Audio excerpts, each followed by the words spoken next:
Hey everyone, it's VM Campos, Magic Fan. Welcome to another streaming Saturday. This is the series where I stream on a Saturday. We play Magic Arena, we do other fun stuff, crack a pack, and the like. So, as usual, let me check all my cameras. This camera looks pretty good. What about this camera? This one looks pretty good too. We can also get a good shot of my haircut. And then the web browser cam. Let's switch over to the web browser cam. See how that one's running. Web browser cam is camming and browsing, so that's good.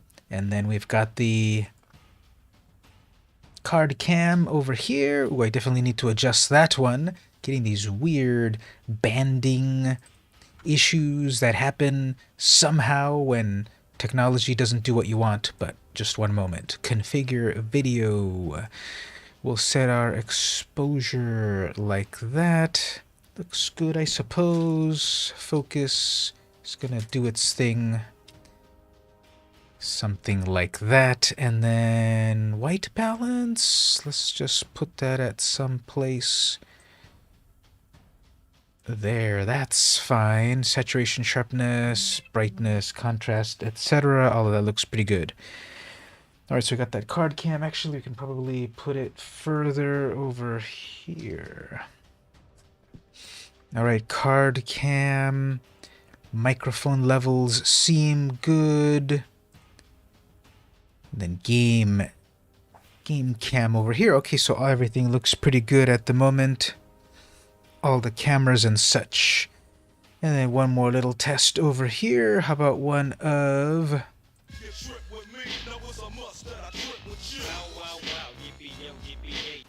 Alright, so I think those things are good. And we'll... final things over here. We'll do some shout-outs. Here's some recent subscribers. Shout out to Daz, the Comic Key Chaser. Go check out their channel too. They talk about comic books. Everyone knows that if you subscribe to my channel, it's about comic books, Magic the Gathering, recently film photography, and the like, and whatever strikes my fancy. If you didn't see my mashup of Welcome to the Jack Parade, which was my little YouTube short of Welcome to the Black Parade plus The Nightmare Before Christmas, go check that out. But anyway, Daz the Comic Key Chaser said some nice stuff on my recent video. Go check out his channel. Thanks for the follow. And we've also got Svolks Olivier, another recent subscriber to the channel. Thank you for that. Hopefully you enjoy the content that's in the channel. Actually, if I look at my stats, somewhere I saw it there. I'm at 1,799 subscribers on YouTube. So we'll probably get to 1,800 today, soon, etc. And that's always nice to see the subscribers growing. I had 81 subscribers in the last time period, which is 51 more than usual. That's nice. So hey there, Mark, how are you doing? Welcome. I was just checking my cams and everything and giving a final shout out to some recent subscribers. One more shout out to Emrez Smith, who subscribed recently to the channel. Thank you for that. We're at 1,799 subscribers, so that is always appreciated. Let's do a little gameplay then. I just started up Arena at this point, and we've got these challenges. Let's re-roll. So play blue, play white. Both of these are good, but let's re-roll one of them to see if we can max. Yeah, there we go. We got a 750. We went from 500 to 750. Let's play black, red, white, green. I have actually a brand new mono black deck. I don't think I think I was building it throughout the week. It's a zombies mono black deck featuring Josu Vess, which is Liliana Vess's brother, who she accidentally poisoned and turned into a zombie. So Josu is the commander of this deck, and it's all about making zombies. It's all about basically getting. Well, let me pull the deck up here. It's about getting a bunch of zombies out, overwhelming the opponent with zombies, and then eventually summoning Josu himself. Zombies are always fun. And Josu, here's what's so fun about this. Josu. So he's a 4/5, 4 mana, menace. And if you kick Josu for 7 or for 6 more mana, 10 mana in total, he brings with him 8 2/2 zombies with menace. So you pay 10 mana, and you get Josu, and you get 8 more zombies, and they all have menace. And then, of course, I've got anthems in the deck to make the zombies stronger and such. And so the fun thing about this deck is I'm just trying to build up a bunch of mana. I'm taking care of the opponent's threats. I'm making a little zombie here or there, taking care of the threats, building up a bunch of mana. Then when I get 10 mana, summon Josu for 10. And then when suddenly all of those zombies appear, the opponent rage quits or fear quits, because it's like zombies knocking at the door. Now, unfortunately, we don't have like endless ranks of the zombie and endless ranks of the dead. Is that... Actually, let's check if we do even have that. I don't think we've got that one on Arena, but let's check. Did I put that in this deck? Endless. Endless. No. I guess it's not on Arena, but let's triple check it over on the web browser. Is that the card that I'm thinking of? Because there's a couple that are really good zombie decks, or zombie cards. Endless ranks of the dead, endless cockroaches, endless obedience. Here we go. And this is the one I was thinking of, but it's not on Arena. At the beginning of your upkeep, create X 2/2 zombies, where X is half the number of zombies you control rounded down. So little by little by little, you make endless ranks of the dead. It's not on Arena at the moment.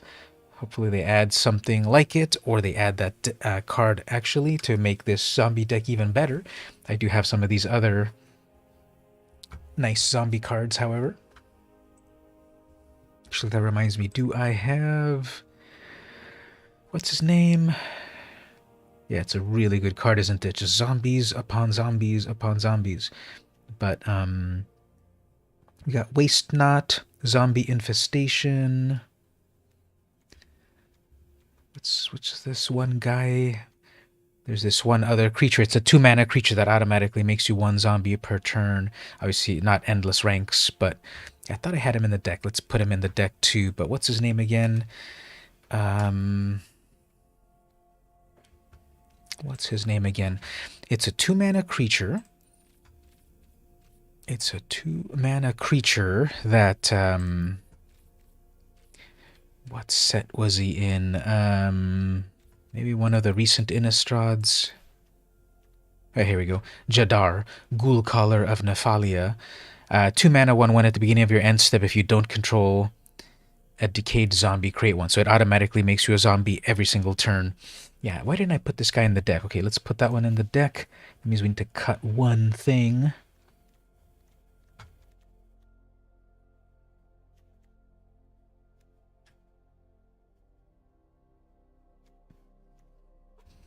We need to cut one thing.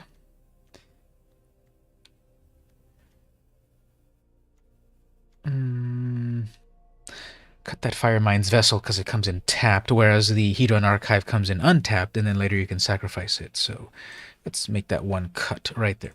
All right, so let's give this deck a little bit of a spin. So how are you doing so far? How are you? How's the family? Anything fun this week?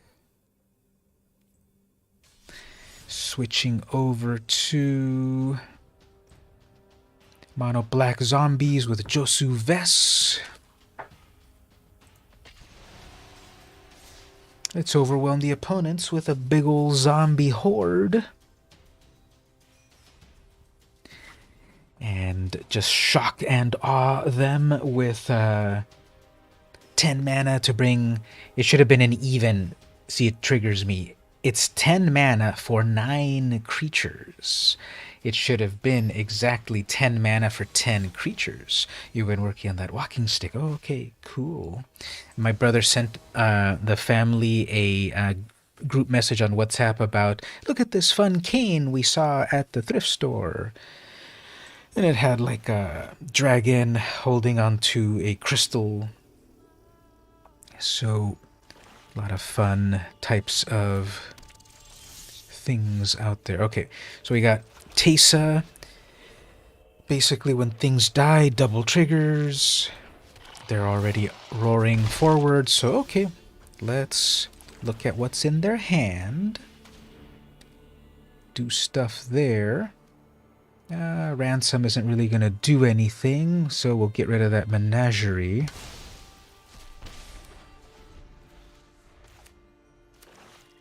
Yeah, there can be a lot of great creative... Pausing for priority. They must have one more thing in there. Yeah, they have one hidden card, probably a removal spell. That's okay.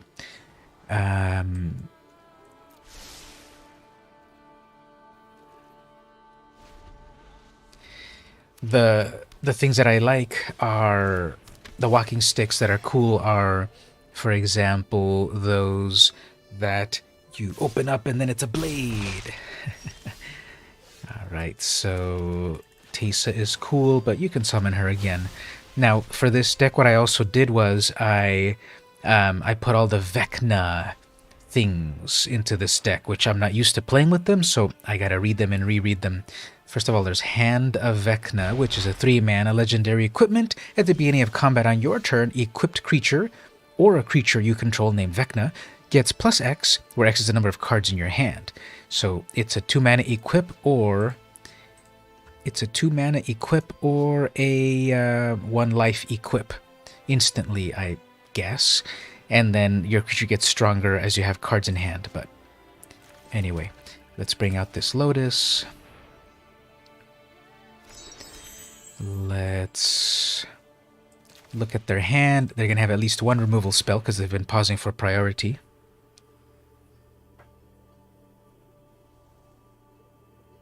There we go. Light of Hope. Yeah, let's get rid of that. That could give... Okay, they have 2 kill spells, which I guess won't really matter. Let's get rid of that Light because I've got an enchantment or 2 that I like.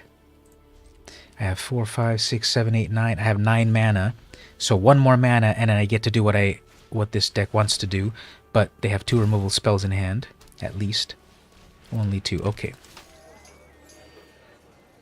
And I don't have any life gain in this deck, so... And then I didn't get my mana. Okay, that's fine. Let's bring this out here. Let's strike that down.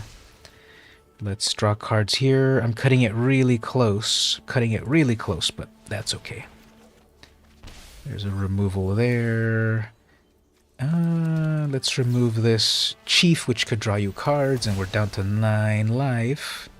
And next turn I've got Josu online. There we go, we got Tesa.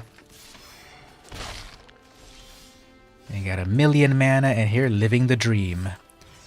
They're going to have 2 removal spells for Josu, which I'll be able to resummon, not a big deal. And then we'll give him the old Who Cares. Get that ready right here. See, there we go, there we go. They're going to do the Who Cares. And they're going to kill one of those zombies. We'll give him a Who Cares. And then the Hold for Ransom. They pay for that, or do I pay for that? Enchanted creature. Enchanted creature can't attack or block and has 7. Pay this, sacrifice, draw a card, activate as a sorcery. And then they kill another one of my things. Who cares? All right, I can pay the ransom, so that means I get my Josu back, no problem, right?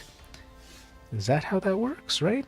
I pay 7, and then I get it back, no problem. Yeah.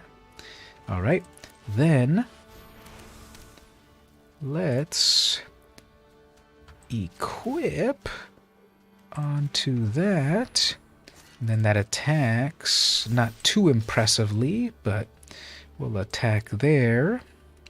Single block. Nope, no blocks, because they don't have the black mana to make me discard. Got a bunch of blockers. Ooh, Shieldred, that's a good one. The other Shieldred, the one that makes me sacrifice creatures. I got a couple creatures to sacrifice, so we'll say, who cares?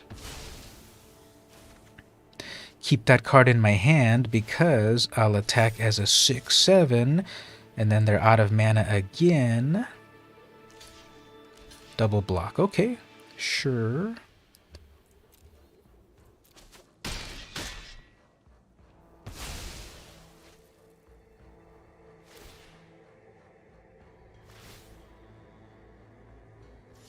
And no black mana to pay for it. Oh well.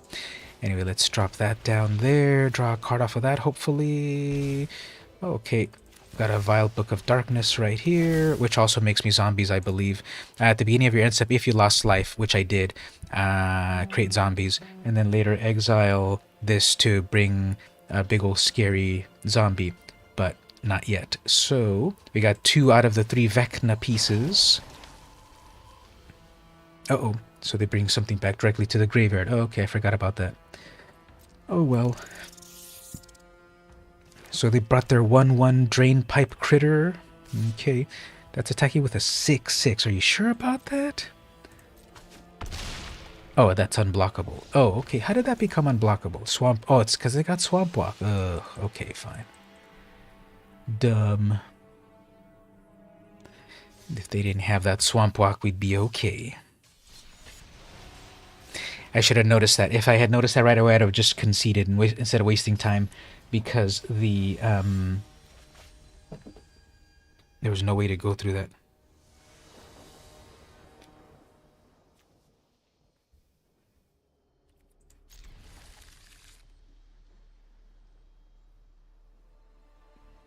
Need to do a quick little text reply over here.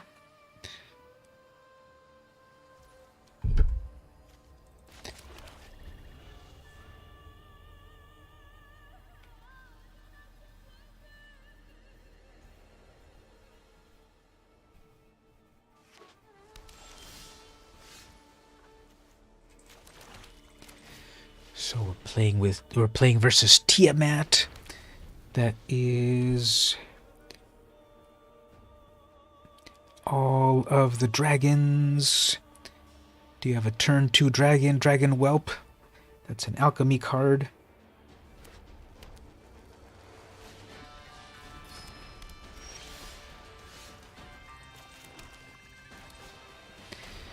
Building up my mana very well, actually, here.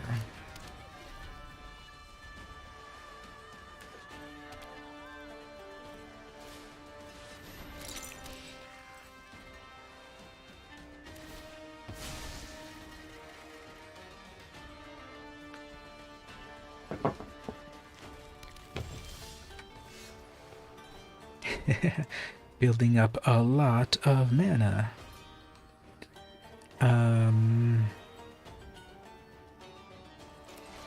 But I did miss a land drop.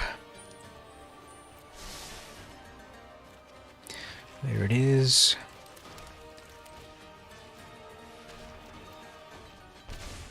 Gilded Lotus. Okay, so I'm very close to getting that. So how does it vary on Puzzle Quest? Is it just an amazing... Oh man, Agnes, I hate that card. Okay, well, let's get rid of it as soon as it's my turn.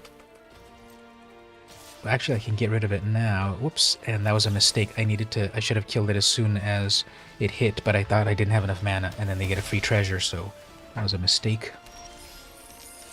But I got 1,000,000 mana now.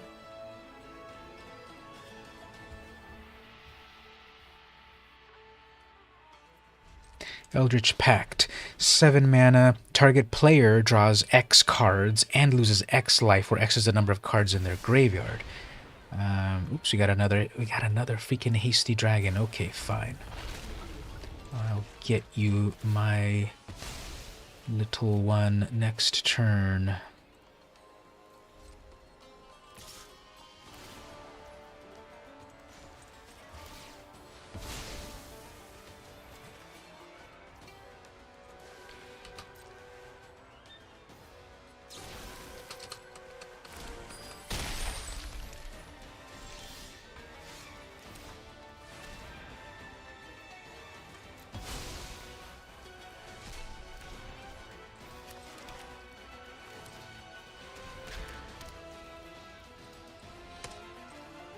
Alright, I think how much mana they have? 1, 2, 3, 4, 5, 6, 7, 8. That's 8 mana. That's enough for Tiamat now. So lost a turn there. Power and toughness are the same, and it fetches the next 3 dragons from your deck and gives them half their mana. Alright, well, we're out of kill spells. And they've got a 5/5 dragon in the air now. And then they're gonna kill that. That's fine, I can resummon it. But I'll still get 8 more zombies. But they've got all that in the air. So I need removal for that one. They're gonna summon Tiamat at that moment. There we go. They're gonna go get Old Gnawbone, definitely. Probably Terror of the Peaks. Goldspan Dragon. Those are the 3 big dragons that everyone always gets. Probably Lathless. Let's see exactly what I said. Check it out. They did Goldspan Dragon, exactly as I said. Terror of the Peaks, exactly as I said. Dragon Whelp, which then reduces the cost of everything. Yeah. Whenever that comes together, it just comes together too fast. And I already did my removal spell, so... Hey there, Stevie, how you doing? We're playing the daily quests here. Playing some mono black zombies. But they had too many dragons to deal with, so moving on.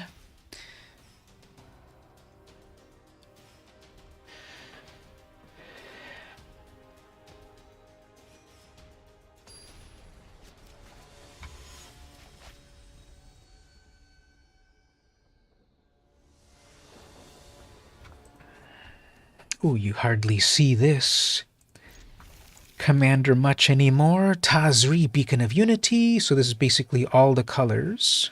So we're going to see some sort of multicolor shenanigans. And this spell costs 1 less for each creature in your party. Maybe they're going to do some sort of party thing. And then you have those multiple color mana to do... Look at the top 6 cards of your library. You may reveal this. Put it into your hand. Put the rest at the bottom. So it's all of the colors of the rainbow, but it's not really... it's not really that impactful. So they're going to just rely on having every color of the rainbow. There's one of those. But I have a blocker. Missed a land drop. Got this blocker. Let's see if they don't remove it.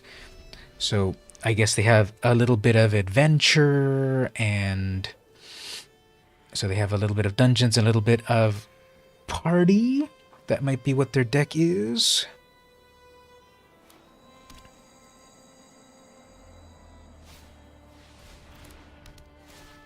Right, they basically are getting all of their colors of mana. No venture. Missed another land drop.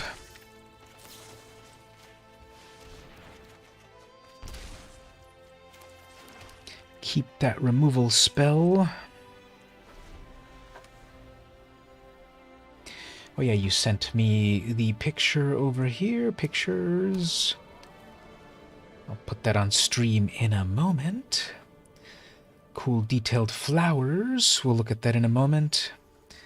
What's the opponent up to here? Ooh, look at that. We got our 1,800 subscriber. If that is true, we just got... Let's switch over here to the web browser. There's nothing happening on the game. But if we got that pop-up happening right there, that might mean that that will pop up in a moment from 17, if this is supposedly live. Although that notification that just popped up, brand new subscriber, right? Anyway, let's get back to the gameplay. So, I didn't see it because I was monitoring multiple things, but that did say new subscriber, right? 4, 5, 6, 7, 8, 9. That's 9 mana. So, oh no, that is 10 mana with my Ornithopter. There we go. 10 mana, 10 zombies. Let's give him one of these mic drops. Check my other thing over here. Stuart Latimer, thank you for subscribing to the channel. Maybe you're there live, maybe you're not, but thank you for subscribing. Fire Mines Vessel. Okay, they have 1,000,000 mana. Oh, I should have kept that in my hand.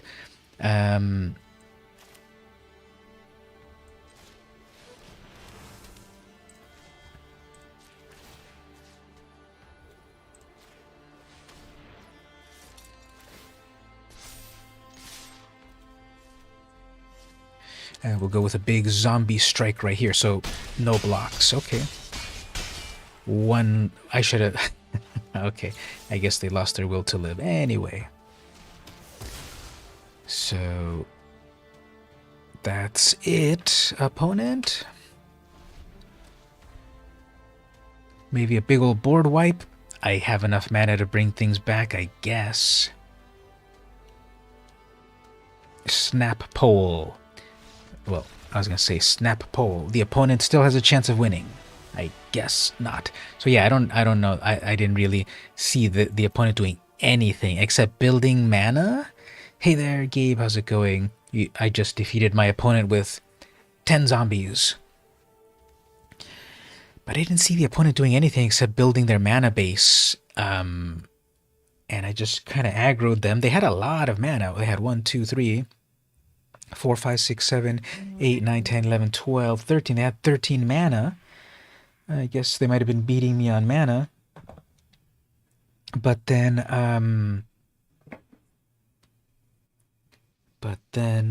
just too many zombies. Zombie horde there. Let me reply to this other message. We'll get another game started.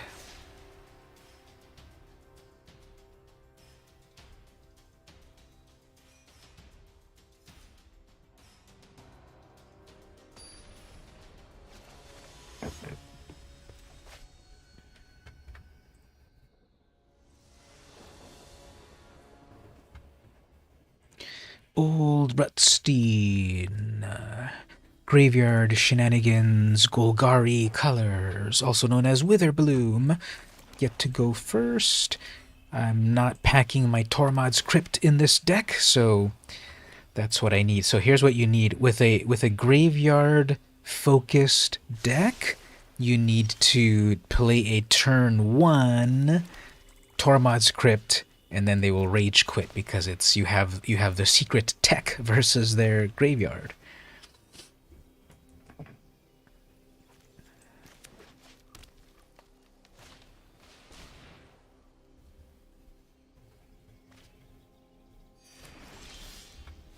As for myself, I'll just keep building my mana base. I have this Liliana's Mastery for next turn. That gives all my zombies +1. And... alright, well actually let's not play that yet. Let's go play way better here.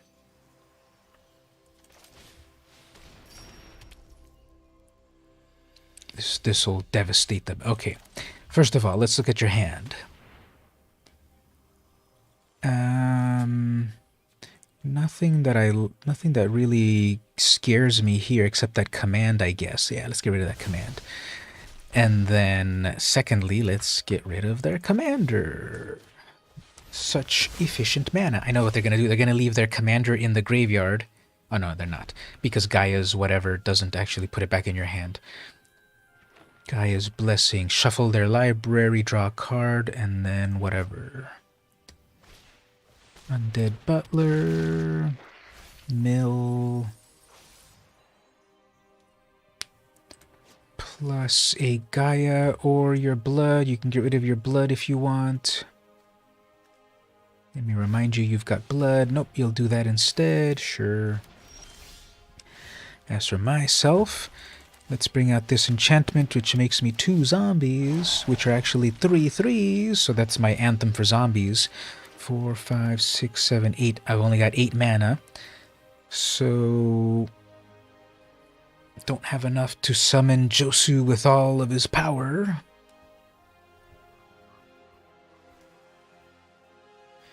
Hopefully get some card draw spells. Get enough mana. Summon lots of zombies. Oh, this is a new one. This is Kaga Shadow Archdruid. We'll just attack with both of these for the moment. Just pressure them. Might block with that 1-2. You probably want to block with that 1-2. It does stuff, doesn't it? Haven't cracked your blood yet.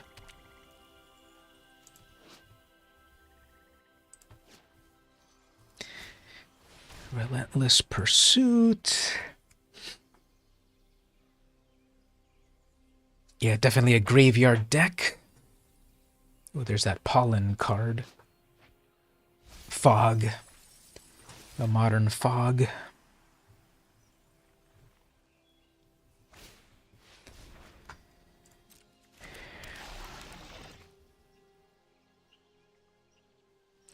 If their creature attacks, it mills, but no one counted on my...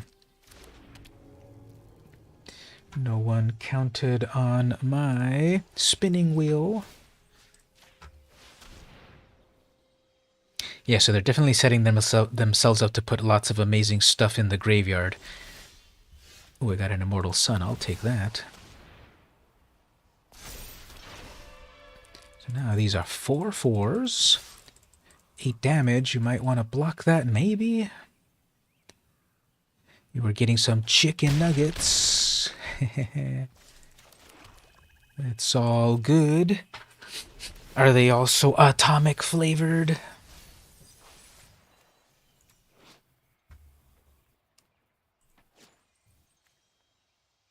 That is a beautiful looking swamp. Stained glass, Dominaria United style. Nothing good in your graveyard yet. Not really. Ooh, Finality, that's a good one. Fine.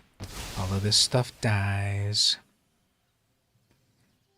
Is it just me, or did they shuffle that back into the graveyard very luckily?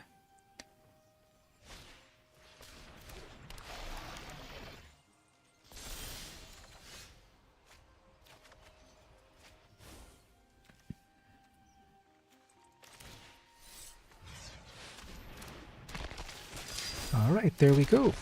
We got 8 4/4 zombies with menace. That's lethal right there. You wish they were atomic. They're just good old ketchup. Chicken stir fry. Sounds good too. Yep, they're looking at all my cool stuff. Liliana's Mastery. I guess you're going to destroy that. Fine. My zombies are only 3 3s now. With menace. Play your land, do a discard or something. Rato Sentinel, what is that?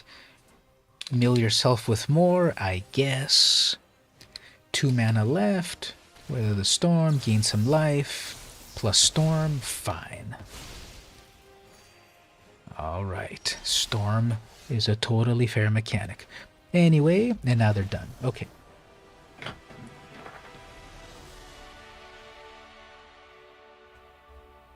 I'm looking at my different chat systems here, and it looks like this one over here is a little bit faster than that one. So let me just change my screen here a little bit so I can see all your messages faster than ever. All right, right there. Barbecue for Karen and you. A bit of steak. Couldn't hold your appetite. So...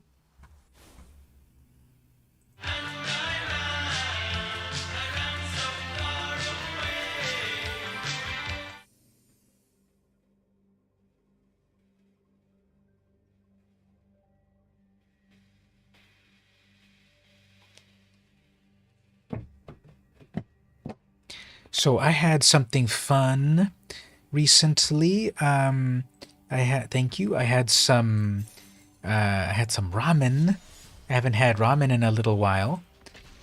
And I was at the I was doing my shopping over at the CVS pharmacy, and I was kind of surprised they have a lot of things there that to shop. It's not just pharmacy. They had, various snacks and candies and beverages and the like. And I was going through the shelves, and I was in the section of the instant noodles. So, Mark, I'm not sure. I was about to ask you actually. So, ramen, R-A-M-E-N, is the classic dehydrated noodle food that a generation in the U.S. grew up with. I'll show it to you over here in a on the web browser in a moment.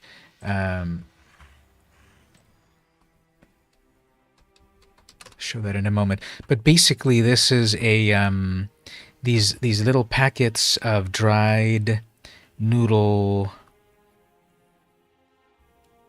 little blocks of dried noodles, and then you just add boiling water and the little spice packet.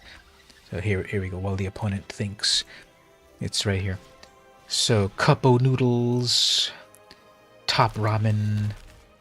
These right here. These are classic. These top ramen ones. These are the ones we would get growing up. And I haven't had one of these in a while.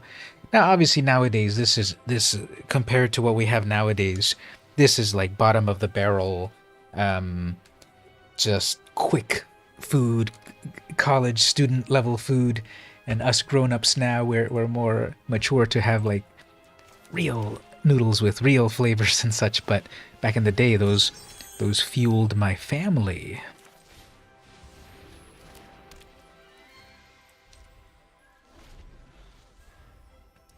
Karen, and you do shopping CVS all the time, one of your routines? Yeah, it was cool, all the variety that they've got there, definitely. I got a novel from there once. Ooh, on my local CVS, I don't think has literature. Actually, let me start dealing with this opponent. Suddenly they are huge. So get rid of that. And then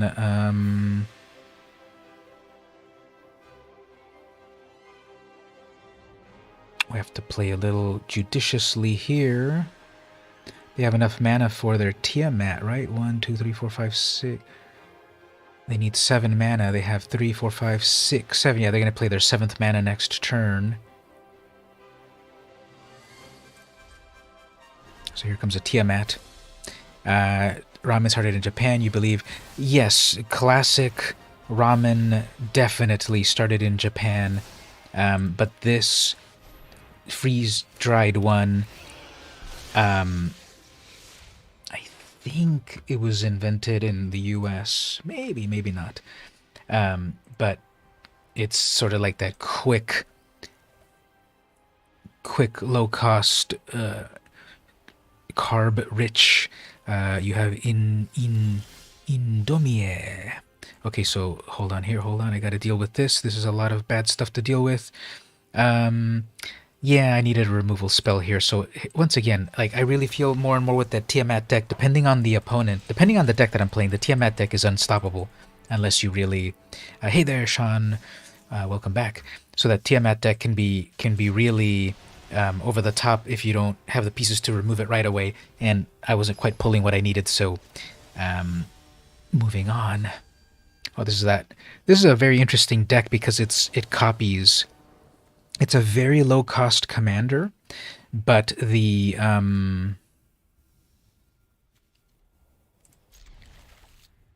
rewards could definitely go. Yeah, that Tiamat dragon. If you don't have the pieces to just really get rid of it, it can get away from you very fast.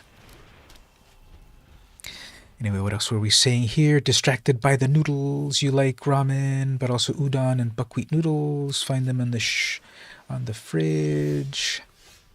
Yeah, that's the universal. That's the universal aspect of it. Let's jump over here for a moment, just out of curiosity.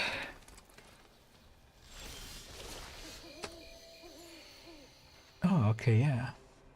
We'll look at that carefully. One moment. Let's get back over here. The Celestus has done its thing, and will...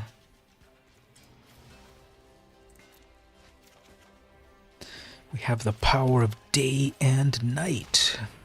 Oops, blue spell, counter spell. Nope. Play that ring. You haven't made up your mind yet if you want to take another class in spring or take a break till summer, but you have classes and thought of them. Yeah, depending on your various plans, you could keep taking classes quickly or wait. You make a dragon player cry because you always counterspell their dragons. I definitely kill them. I don't play many counterspells in Brawl, just because for me it's more of a casual game, but I definitely play counterspells when I'm on the ladder and I want to advance. But on the supposedly more casual level here, I don't. Alright, let's try to do this. Let's try to play some cards, and they have one blue mana open. Okay, that's what we need right there. Let's grab that. Let's try to remove that. Let's see if we don't get counterspelled here. Probably. And they're like, never mind. So that's the thing. Their deck is obviously a glass cannon, completely reliant on that commander to do its thing. And if you don't have that commander, you're gone. Now, it's a very cheap commander. You can cast it and recast it very quickly. But they decided, okay, I got it extincted out of here. So then we get a...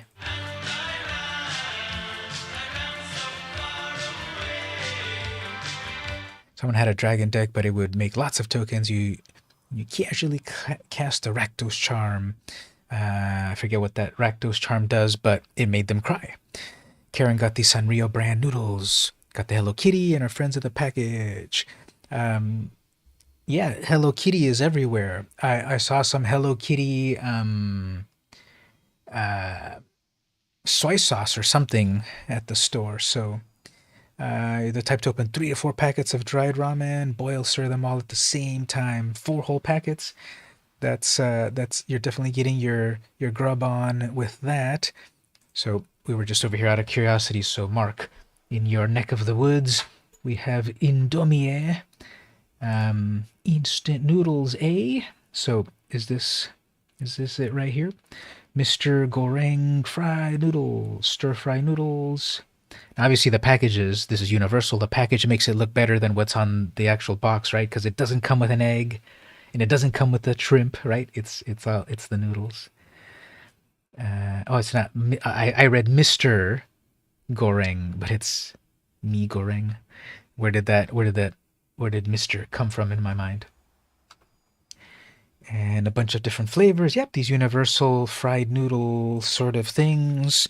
And again, don't say we don't learn anything on my stream. Let's go over here to Maruchan is also the big famous one, is a brand of instant ramen noodles, cup noodles, and yakisoba produced by Toyo Suisan of Japan. So cup noodles, that's the one. See, that's the one that my family grew up on.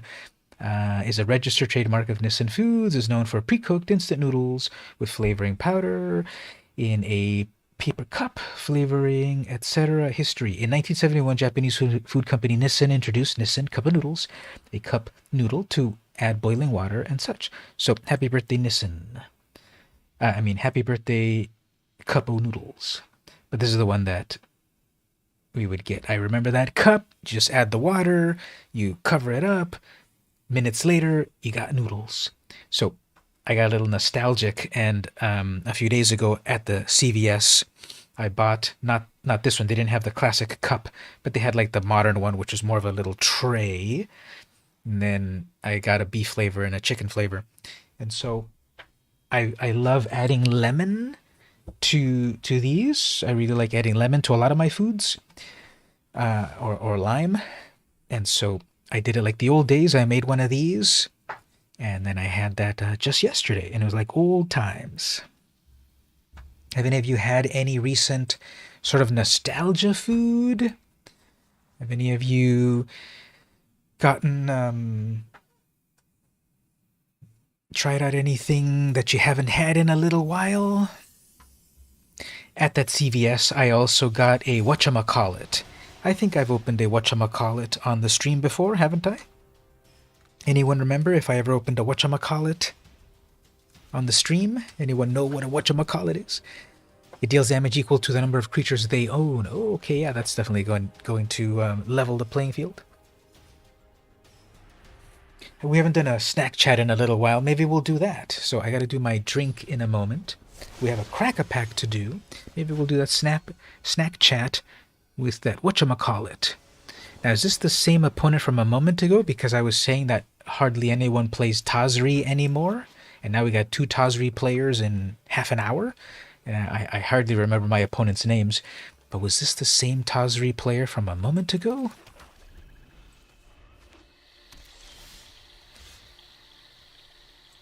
Anyways, let's take a quick look what's happening in your hand. Well, yeah, if that's what the people want, we could do a snack chat. Now let's do right here. What is freaking? Well, so many things to get rid of here. I guess we will get rid of that changeling. Changelings were a mistake.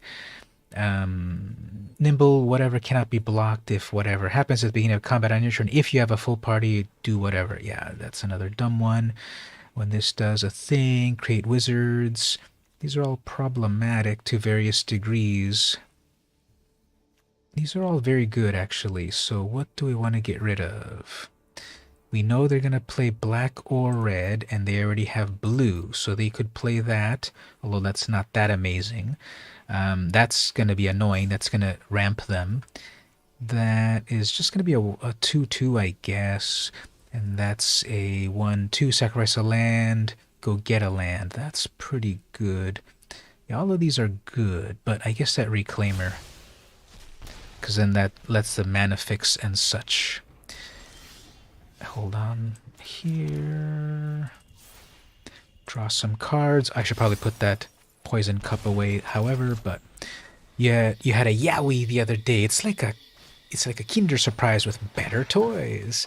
Now the funny thing about Kinder Surprise, there's 2 versions. There's the version that the whole world has, and there's the version that us poor Americans have. Because the international version is too illegal, no joke, for the US. Because the international version's treat is too small or something. So there's a certain version only for the US where the toy surprise is better and it doesn't it isn't the dangerous choking hazard that the rest of the world has.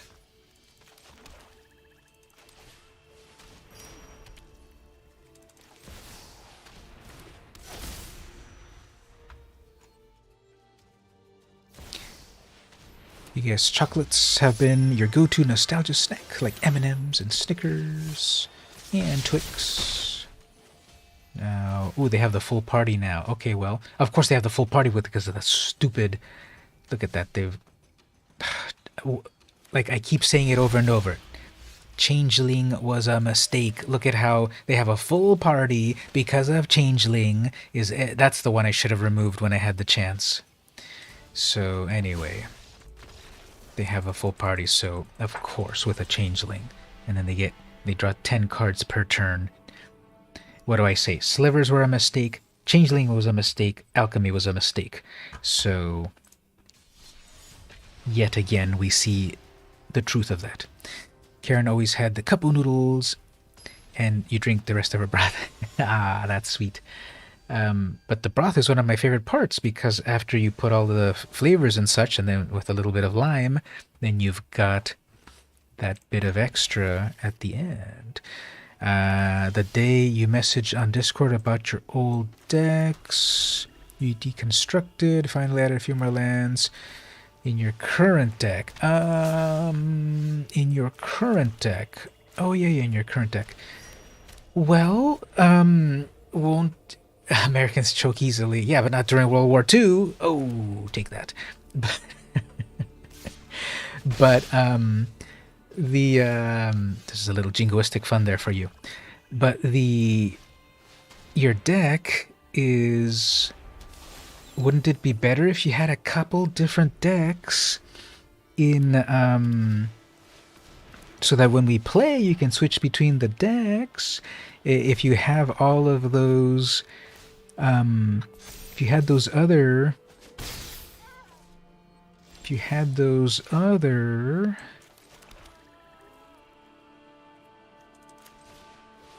if you also had those other decks, we could switch between them easily, because I haven't seen your...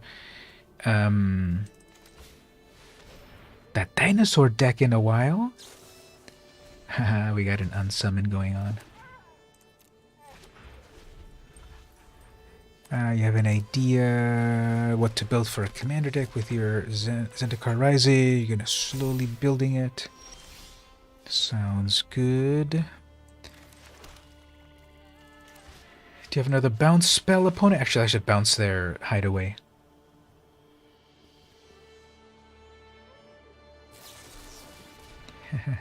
Unless the controller pays 3, I seem to have 3 mana, so why not? It wasn't so decisive after all. Look at that. Now that was really good flavor. They had Zimone out on the battlefield, and then they used Zimone's Decisive Denial to try to counterspell me, but then I dealt with it. Now, let's try to draw another removal. There we go. Well, first of all, let's look at their hand. Okay. Oh, that's pretty good.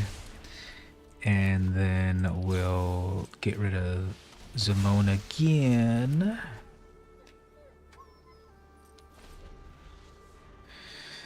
Karen, you were going to play Mario version of Life. Oh yeah, that's the one that you got that one time, right?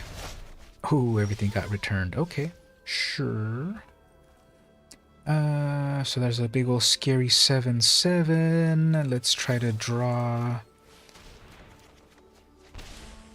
Nothing.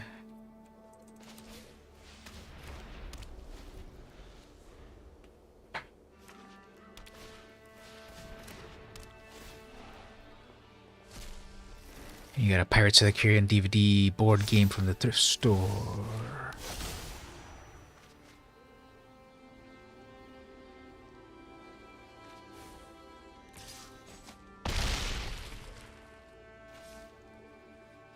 Well, so far when I've been playing this deck, it hasn't really been doing good at all, has it? It looks like it probably needs more removal. Other times that I've played it, it seemed to have dealt with the opponents better, but over here I've just been eventually overwhelmed by the opponents. So we'll figure out about fixing it a little bit better. I'm gonna switch decks for a bit. Let's go with vampires. Oh yeah, one to keep wrapped and then one to actually play. Vampires, and now let's play some dungeons. And maybe then vampires. And then after that, pause for a drink, and then the Crack-a-Pack coming up as well.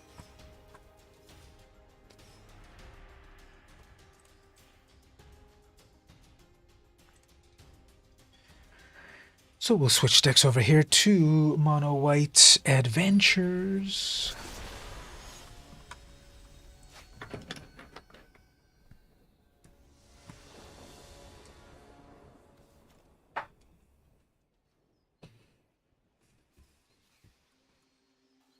Ooh, the Locust God is the opponent.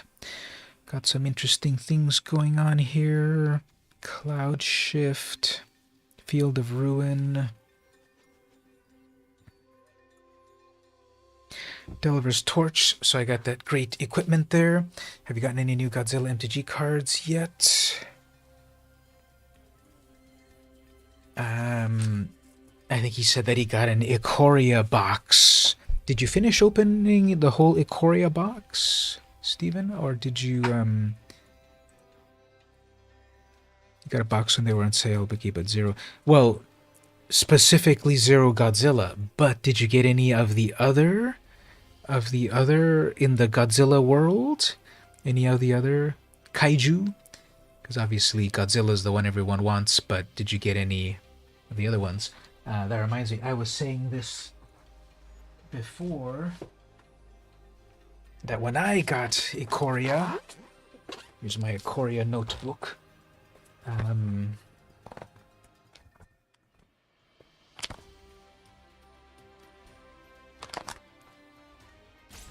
guess I put it in the other notebook.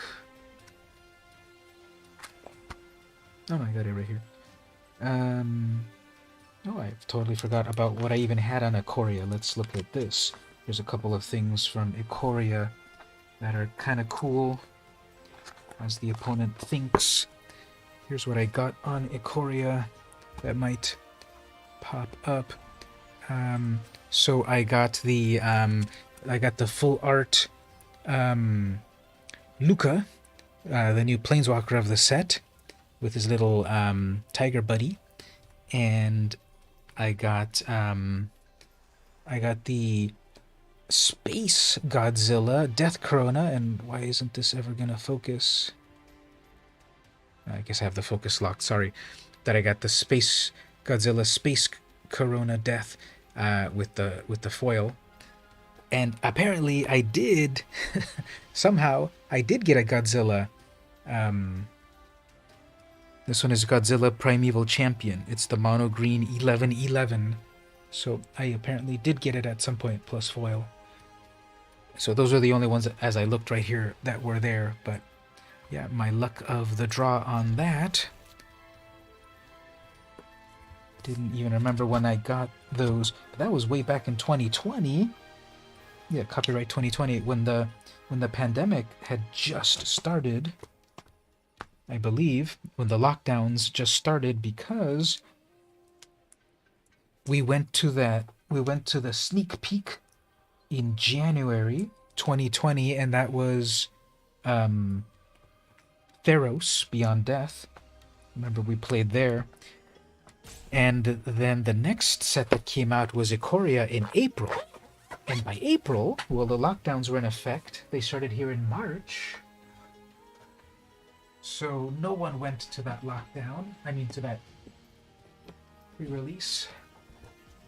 But I got those nice lizards there from the Crack-a-Pack, and the opponent, I guess, that Locust God was called back to...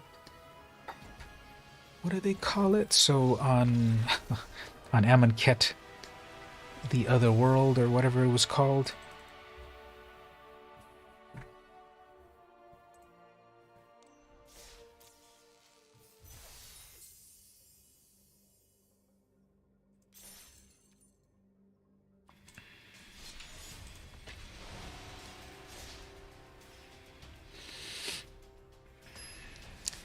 Yep, so They made more than one version of Godzilla there. So that one that I just showed was the 1111 Godzilla mono green.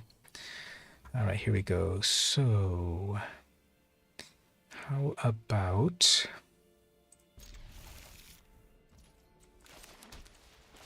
turn 1 play,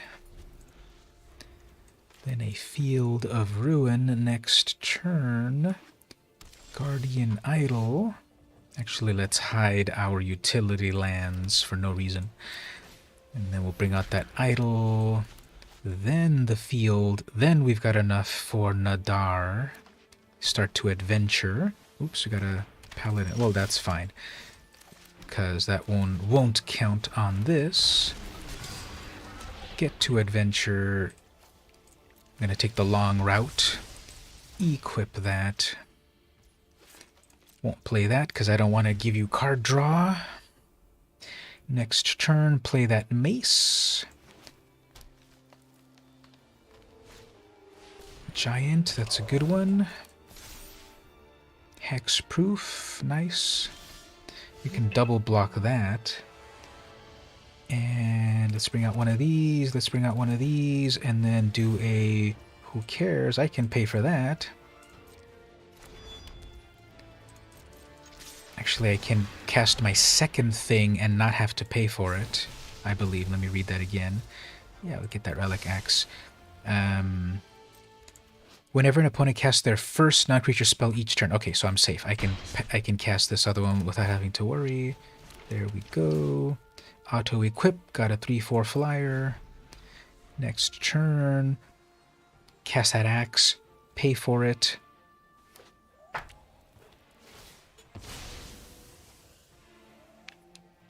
Wondering how hard it is to pull Godzilla from that set. I'm not sure. I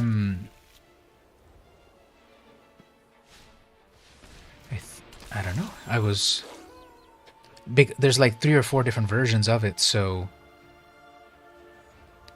there's some amount of odds there. Anyway, opponent, single mana. Now you got menace. Fine.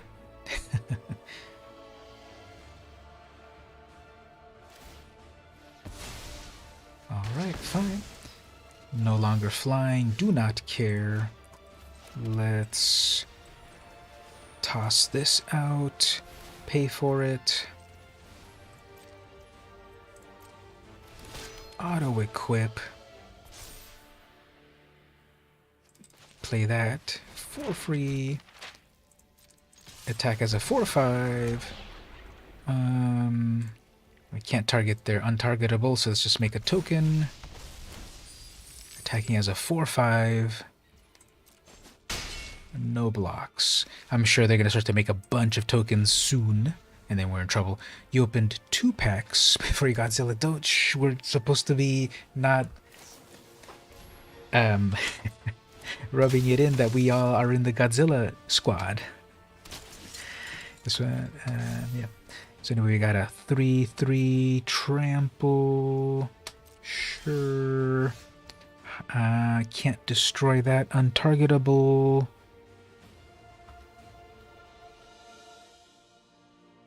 You got some adventure cards. Yeah, I want to do some sort of adventure deck. Because right here, like this adventure deck that I'm doing here on Arena is fun. And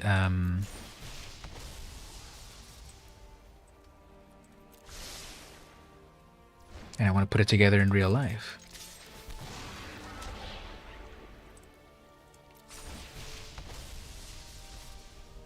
Ooh, yeah, let's do that Anthem. Pay, oops, I can't pay for that. 1 and 2, oops, okay, fine. Can we go back and instead cast an Izamaru? Let's do that.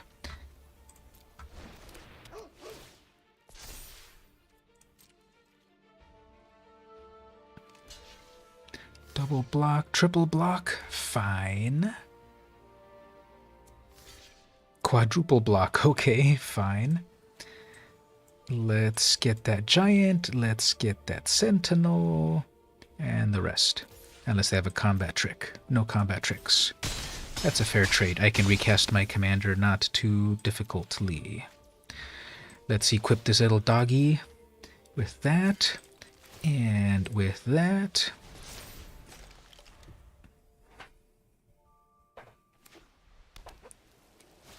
There we go. We got a Queen Alayla, a Queen Alanal of Rudarach. All right, so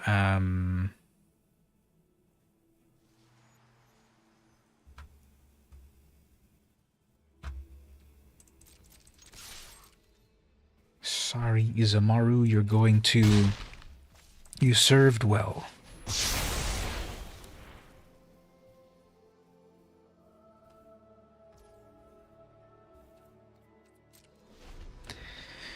So the mana didn't tap just right for me there. No, this one... The opponent's commander? No, this was from the newest set that just came out. From Dominaria United. Might be a different one you're thinking of. Anyway, let's recast Nadar. Scry. Ooh, Zatalpa, beautiful. Okay, let's... do I have enough mana for Zatalpa? That's 8, 3, 4, 5, 6, 7. Not quite. We'll do it this way.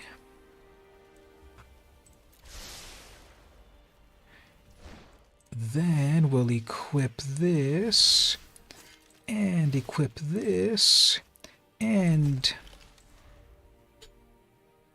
get it all rolling. Glorious Sunrise, that's a good one, but I have an answer for that. Cloak of the Bat, ooh, what's that? That looks cool. Equip creature has flying and haste. That's cool. 2 mana, and 2 to equip. I like that. Ixalan. Yeah, we're going to get Caves of Ixalan very soon. Oops, that was a misplay. Ugh. That was a misplay.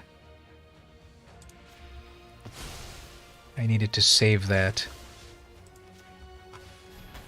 I wanted to play that. Oops, I should have equipped that.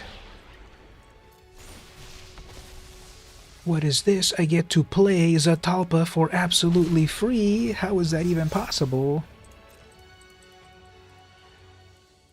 When you adventure into the dungeon, you discover these elder dragons, and the opponent is completely flabbergasted. We'll give him one of these mic drops. Yeah, the opponent is completely confounded. That's what you get with Turbo Adventures. And I even forgot myself because I was just going to hard cast it eventually, but then I forgot that when you get to the final stage of that dungeon, you get to cast something for free. And that was one of the things coming up, so free cast. It's a 5/9 double strike. Actually, let's read it here. Look at this, is epic.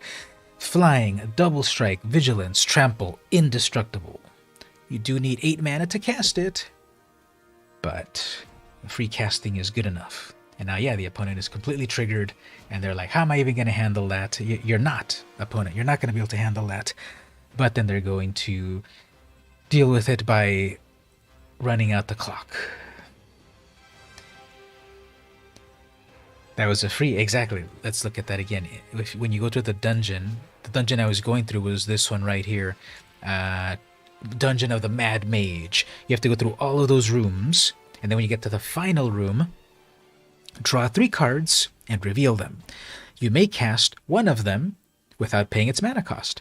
So one of the 3 that I got into my hand was that indestructible dragon, or is it a dragon? Or no, indestructible dinosaur, elder dinosaur.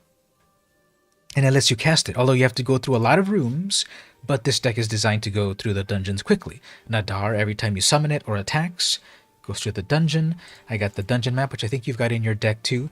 That one lets you venture for 3 mana. And then you've also got a couple of other equipments that let you venture as well.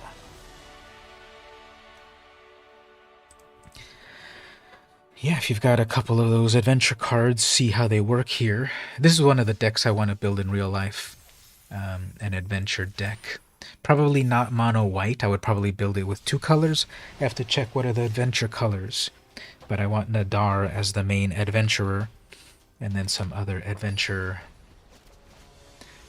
spells. Lurus, so good it got banned recently, but in some of the more eternal formats.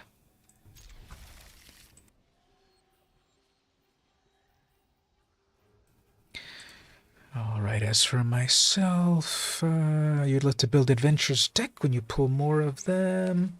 Yeah, they've been fun going through, and just like everything, because I listened to Mark Rosewater's podcast, Head Designer of Magic, and he talks about how when they invent new things, they often start usually pretty safe, then they see how it plays, and then they add more of that as they progress. So with dungeons, there were only 3 dungeons when that set came out, and then recently they published 1 more dungeon, and when more sets come out, they'll publish more dungeons. I mean, as more time passes, they'll publish more dungeons.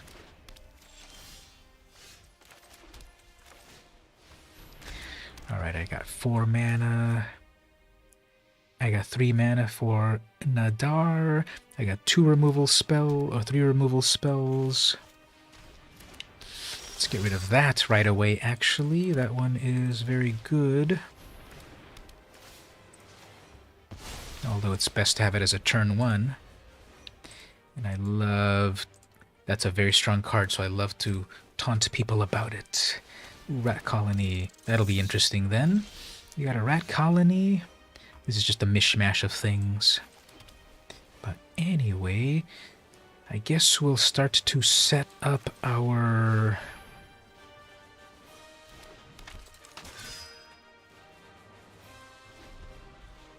things in a moment. Yeah, so this deck is nothing.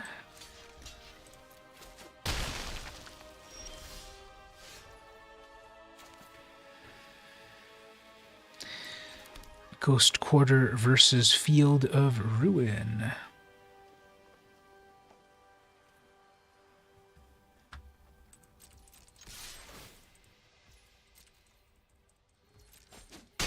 Alright, so I'm defenseless, right? The opponent will think, oh, they're defenseless. Let me summon 2 more rats. Oh, okay, Ominous Traveler. Great. Here's an arena. I mean, here's a alchemy card.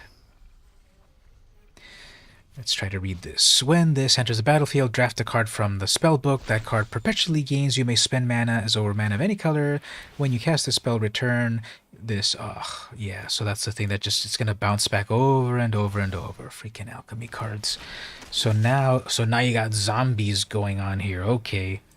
So what are you actually playing, opponent? With zombies or with rats or with what?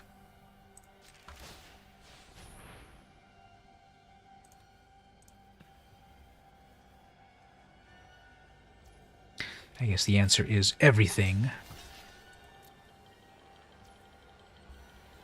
Mark Rosewater's podcast is called Drive to Work. Unfortunately, it's such a generic name, but it's Drive to Work.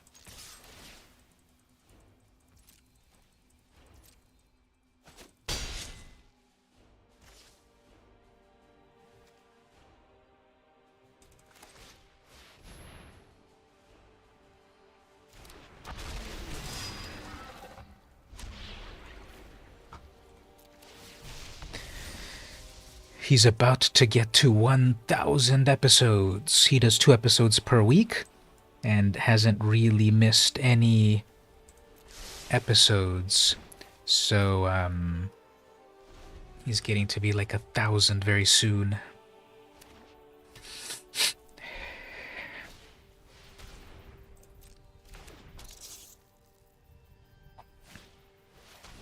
Alright, so here's another one of these Ominous Traveler shenanigans.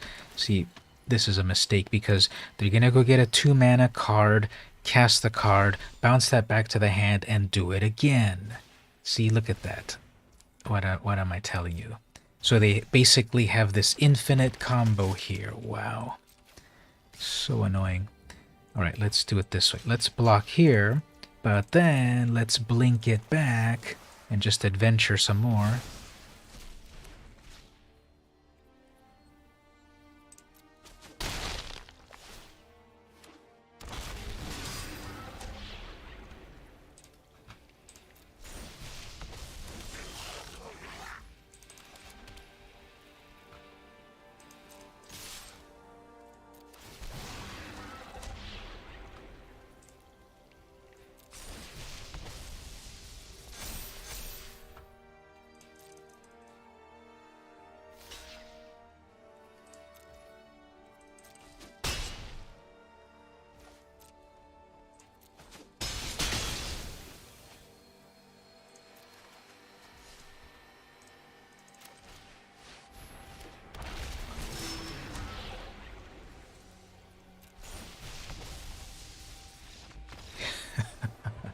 Alright, there we go. That's what I like to see when these alchemy players play their stupid alchemy cards and then they play against real cards and then they rage quit when the real cards do the real work.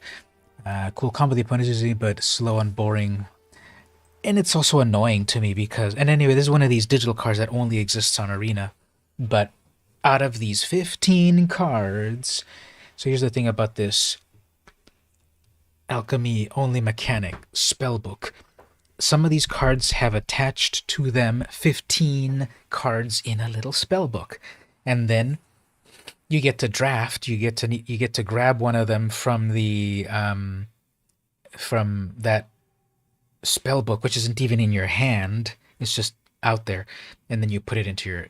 It's not even in your deck. It's just out there. Then you put it into your hand. So they could possibly get the Dominating Vampire, Vampire Socialite, Stormkirk Blood Thief, Falconwrath Pitfighter, Wolfkin Outcast, Wolfpack Piper, Tovalar, Patrician Geist, Shipwreck Sifter, Steelclad Spirit, Heron Blessed Geist, Archon of Thraben, Champion of the Perished, Headless Rider, or that Scab. So again, like, what is even the point of this? Like, I'm such a stickler. Personally, I really like themes and sticking to them. What is the theme of this spellbook? They have a few vampires, they have some human werewolves, they have some spirits, and then they have zombies over here. So I guess it's just scary things. But out of these 15 cards, they put in like everything that for 2 mana, you get to go tutor from this book of 15. Actually, wait a minute. To draft from a spellbook, select one of 3. Okay, so it's going to pick for you out of those 15, 3 randomly. Then you get to grab one of those and add it to your hand. So these 15 are not in your deck. They're just out there in the spellbook floating around. Then it presents you randomly 3 of them, and then from those 3 you grab one into your hand. And for 2 mana, go tutor one of these creatures, and you have a 3 in 15 chance. What is that? A 1 in 5 chance to tutor for the card that you want. It's obviously not a demonic tutor level tutor, but you have all of these plus. And then notice also that's a red card, that's a Rakdos card, that's a black card, red card, green card, blue card, basically every color. This lets you get this is another thing that I don't like about this. Now, the part of the reason you're playing colors is because I like black because it has these positives and negatives. I like blue because it has these positive and negatives. Magic is designed that way. The color pie is divided into certain ways because each have positive and negatives. More and more, we're just starting to see this convergence that every color can do the same thing, and then there's like, what's the point then of colors, and what's the point of the identity and such? And here, this is a colorless 2 mana human. So it goes in every deck, any color. And then it drafts any color card, and it then says you can pay for this with any color mana. So this is the thing, so many strikes against this, because there's no barrier to entry. And then when you cast it, it says, if you cast the card that you drafted, return this back to your hand so you can do it again. Yeah, it's not infinite and all of that, but if you're able to make infinite mana, you can do that infinitely and basically get all of those things, all 15 of those over and over and over. So alchemy. Rant over.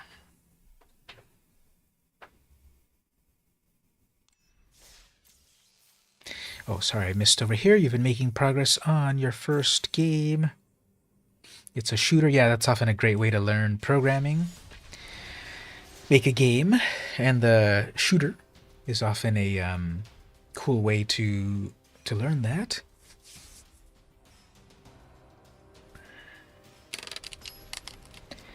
What images are you using? Original images, stock images? Ugh, we got a mono blue Thassa player. I don't know if I'm going to waste my time with this.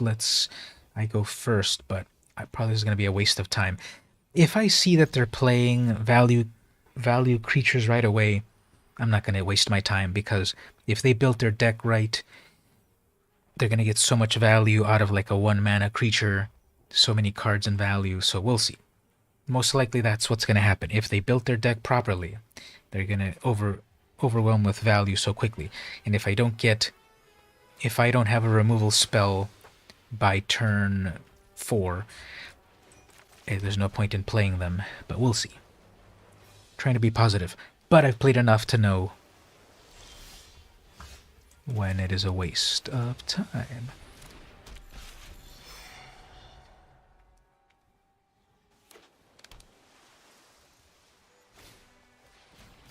Alright, so they have that scry that they can recur.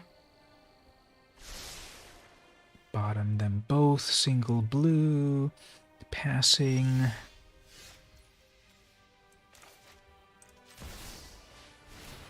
SRAM likes equipment.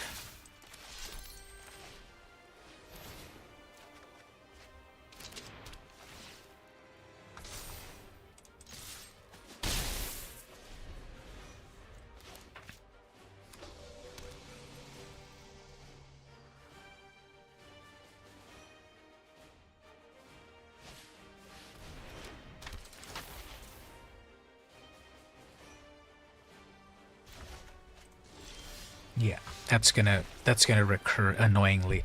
They're gonna go completely on ramp and they're just gonna bounce everything back. So once again, why waste your time with a Thassa player? Every one of their cards that they can recur will be extremely powerful, so let's not waste our time. You still have plenty of plans. You still have plans on building your adventure game once you get enough. Yeah, definitely it takes steps. Going to an adventure game is way more complex, so it's good to start with a shoot-'em-up game first. Alright, turn 1 Blade, turn 2 Heart, turn 3 Nadar, and Shadow Spear. Pausing for priority with a single white mana.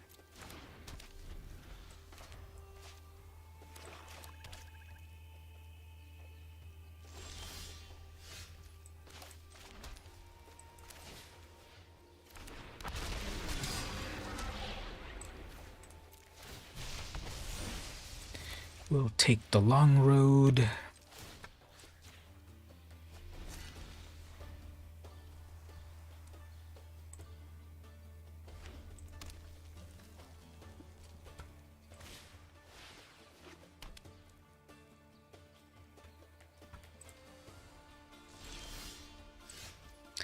Whoops.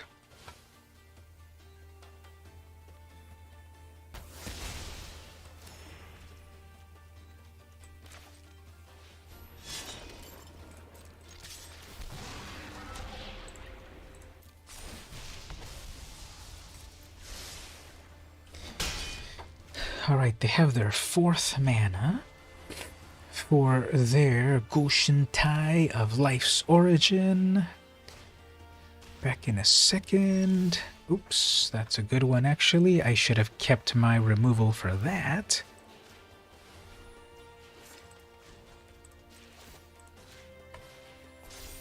because that's going to get out of hand.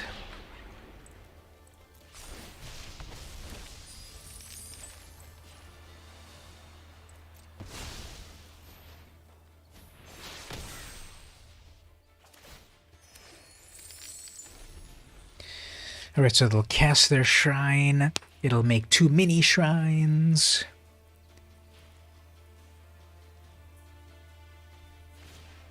They're going to cast that shrine instead. Missed a land drop. I am not sympathetic. The shrine deck is very annoying.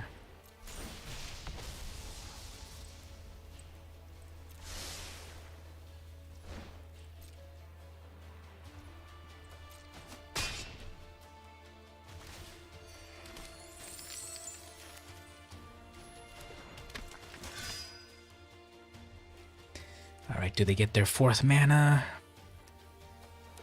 They got their 4th mana, but it's a tap land. Alright, one more turn. Got one of those, gain lives. Good. Nothing else. End of turn, pay 1, create lots of tokens. They're starting to go off. Got a blink effect there. Won't be that impressive.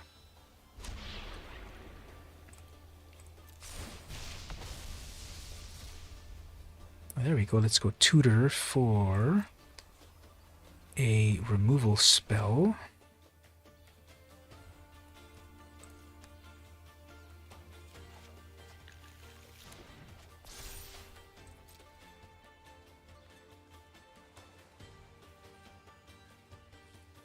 That's exactly what we needed. Because that's going to get out of hand. That's got trample. 46 life. When did that happen?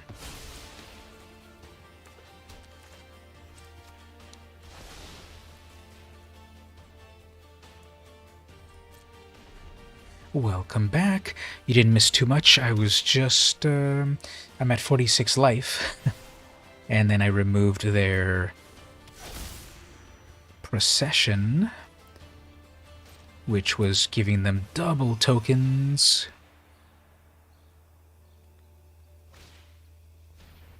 That gives you more tokens, yet still that life gain is puny. Then they're gonna make more tokens there. 5 tokens. Okay, never mind. So now we're dead because, well, I guess I have that wrath. We're just gonna try to plow through here, and then I'm gonna have the wrath.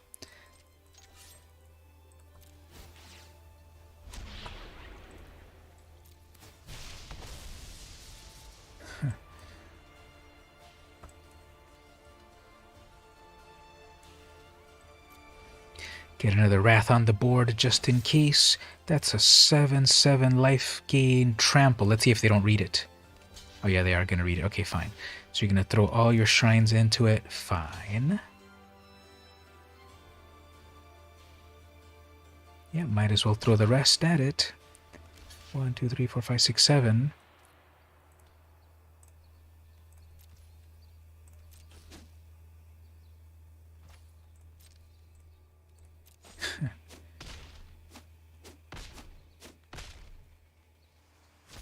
Gain 7, back to the hand, wipe the board.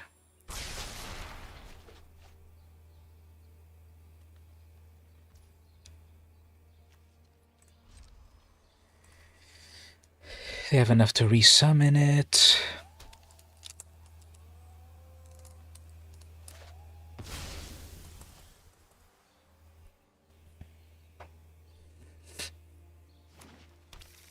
The problem is when they resummon that shrine, they'll be able to bring shrines back from the graveyard. Yeah, I forgot about this, so that's another reason that deck's very annoying too.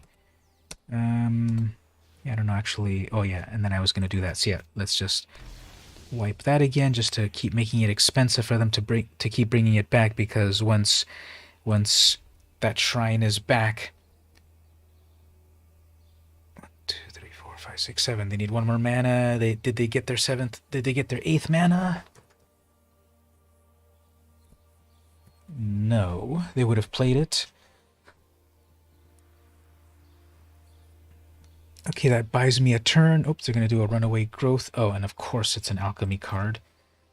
Which they get to play that, and then I think they... What does it do? Whenever enchanted land is tapped, add whatever, and then add more intensity. And then intensity, what does intensity do? Starting intensity is 1. Whenever enchanted land is tapped, its controller has an additional amount of green equal to the intensity. So this is just going to be automatically getting bigger and bigger and bigger and doing even more mana. Oh, but wait a minute, I can destroy that land. I can destroy the land that it's attached to, so let's do that. Take that, alchemy. Take that. No sympathy. Go get a basic land. Do you have any basic lands, or did you already use them all up? Sometimes, no, they have one more. Okay. Anyway, let's get Nadar back in this piece. Okay, here we go. Let's draw 3 and play something for free. Amazing. Something for free. Nothing too amazing. Fine. Obelisk. And free cast that over there. I guess we'll just attach all of this equipment.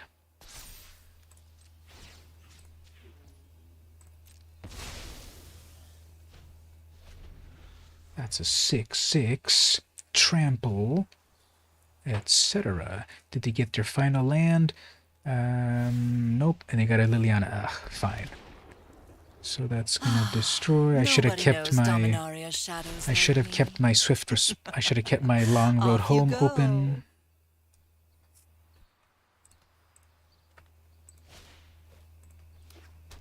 There's your 8th mana.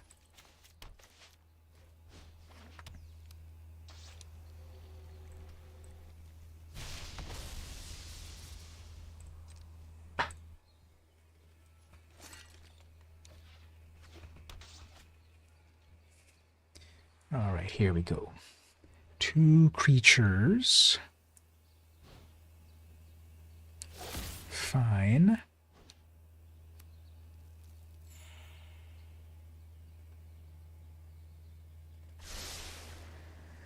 +1 Liliana doesn't do too much. I just drop a land. I'm tired of your secrets. I have to waste my time to take out Liliana.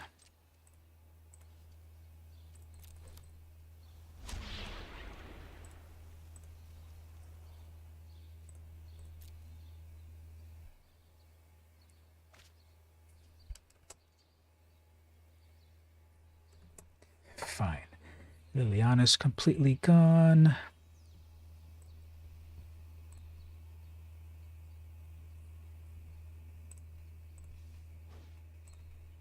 So now they have 1 card left in hand.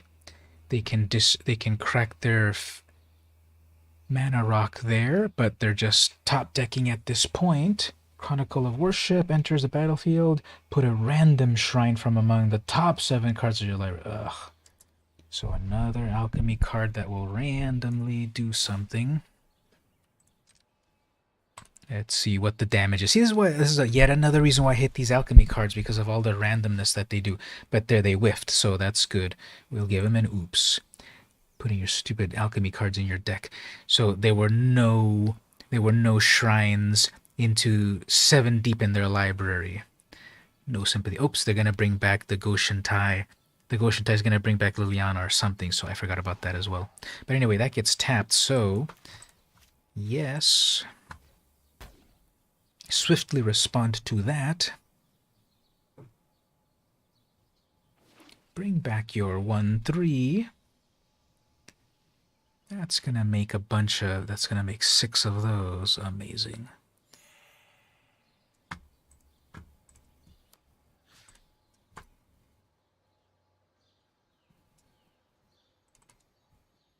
There we go. What an annoying opponent. It's got all the hallmarks of the annoyingness. They're playing the shrine deck. Every shrine is amazing. Liliana for no reason, because it just is a good card. And then if the Goshentai of Life's Origin is online, you just bring stuff back from the graveyard. And then good thing I got rid of their, actually, did I exile it? Yeah, good thing I exiled it. I exiled that Anointed Procession. That was going to be trouble if they kept bringing that back over and over. But good thing I exiled that early on.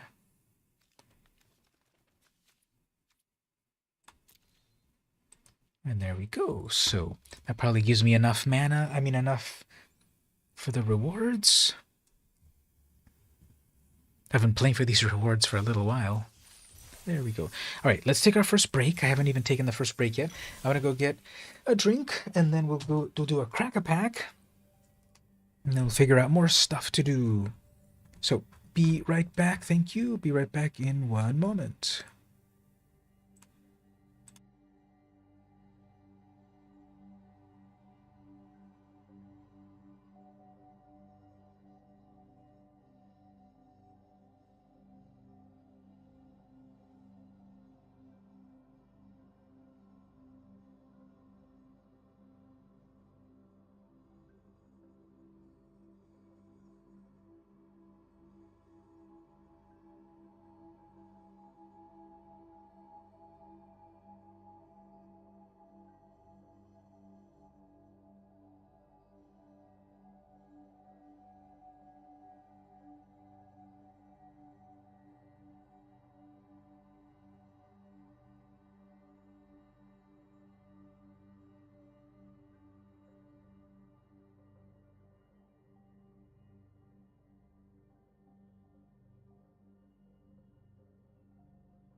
So I'm not ready to come back yet, but I wanted to make a little cameo right here.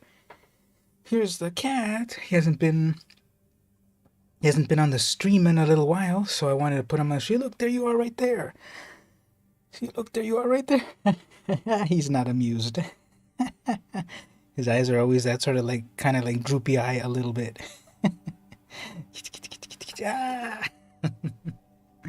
So I just wanted to put him on camera for a moment. I had my drink, but then he was there. So I said, let me put him on camera for a moment. So let me finish getting my drink. It's here. I just need to get it.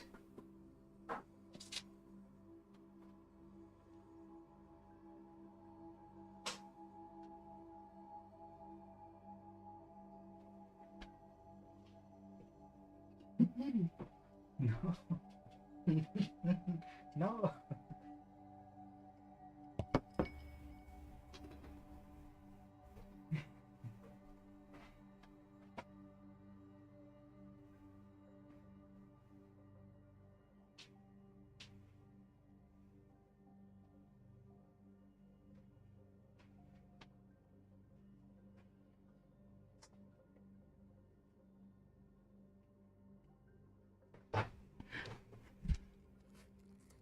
So have I said before that he is a funny cat that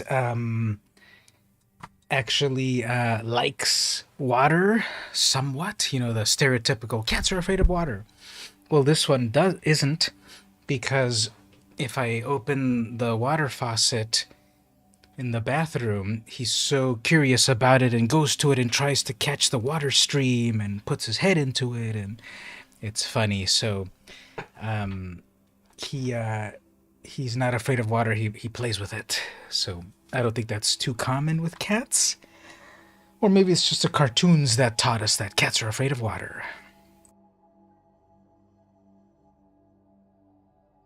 But anyway, before we do some more gameplay, let's jump over here. Do a snack chat, or not a snack chat. Let's do a crack a pack. So I've got a pack here of Dominaria United, the latest set. This is a draft booster. So it's the regular kinds of boosters. Your kitty likes to drink from the sink, just the stream, and if it's full, blast runs away. I think this one would too. I also put just a little stream. You had a cat called Mighty who did like the water. Oh, there we go. So we're disproving the cartoons. So let's open this up. This is a draft booster of the latest set. Dominaria United. Maybe we'll get a Shieldred or a Karn or something.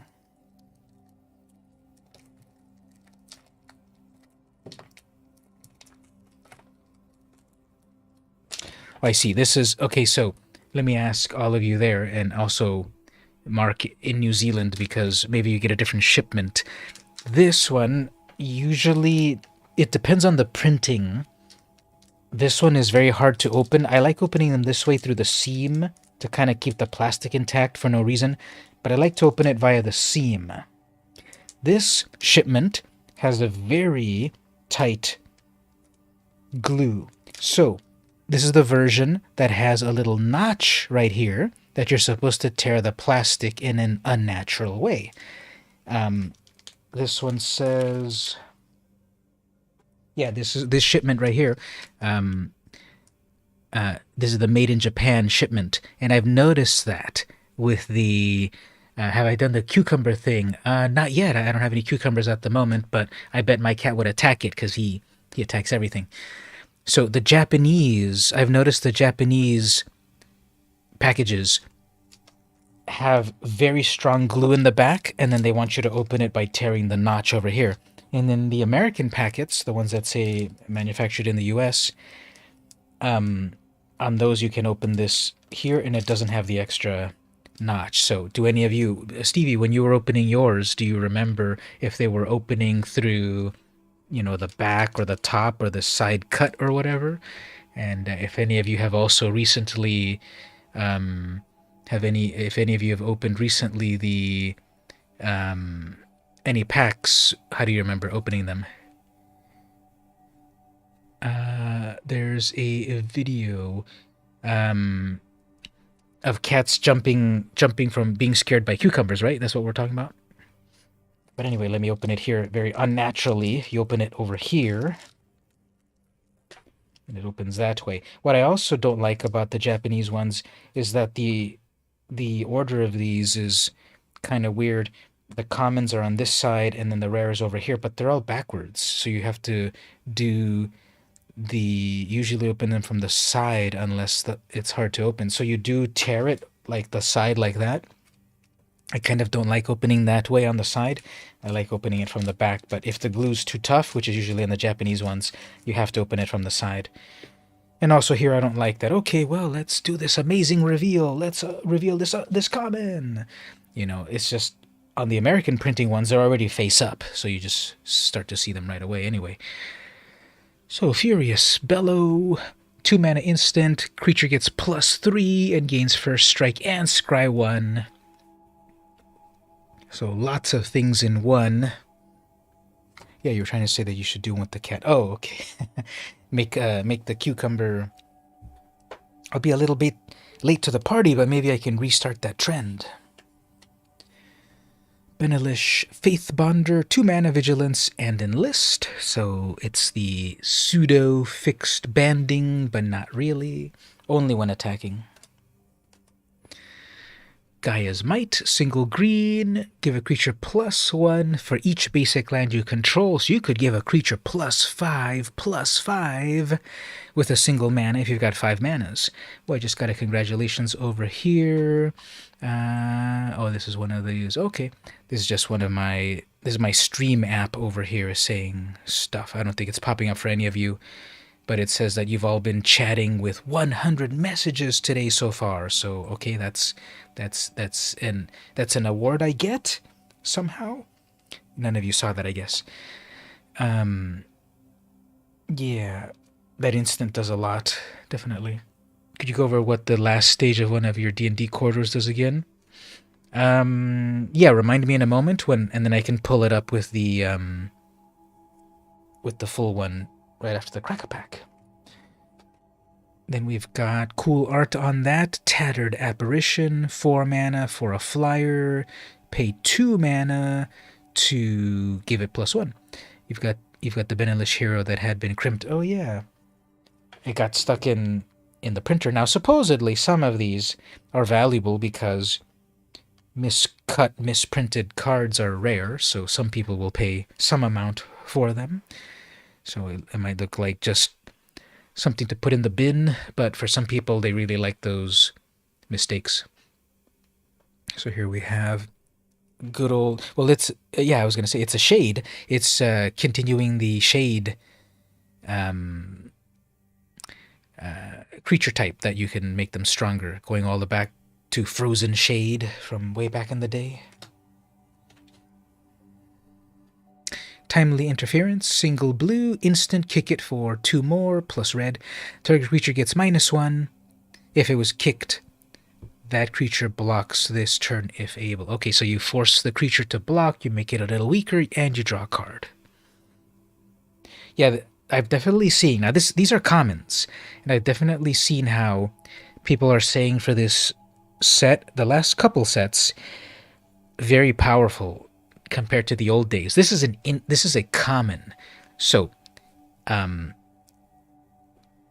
if more people are playing Magic and they're new to the game, you have a much higher learning curve. Because now you got to teach someone what's an instant. Let's say they're coming from Yu-Gi-Oh or other games. Other games don't really have instants because it's too complicated, right?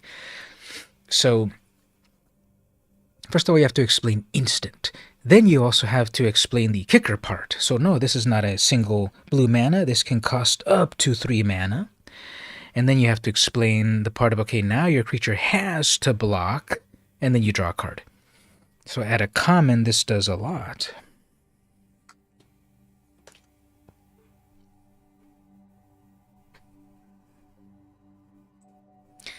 Yu-Gi-Oh kind of has instances. It's its own word. Quick play cards. Okay. Eerie Soul Tender, 3 mana. Spirit Cleric. When this enters, mill 3. Oh, and then traps. So you mill, pay 5, exile this from your graveyard, return another card from your graveyard to your hand. For that amount of mana, I would have thought you would do it to the battlefield, because there's already the 5 mana return spell, and this is instant, so I guess you do it at the end of your opponent's turn and you've got the card ready to play. But there's I guess like Unburial Rites just takes it directly to the battlefield. Although this has the built-in mill and then return. Negate, 2 mana, counters a non-creature spell. Automatic Librarian, 3 mana, artifact creature, 3/2. When this enters, scry 2.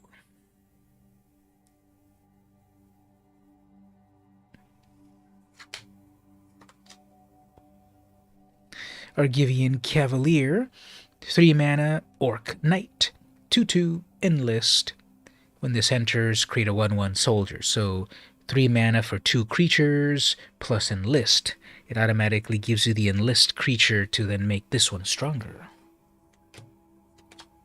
Moving over to the uncommons, Saga's Return.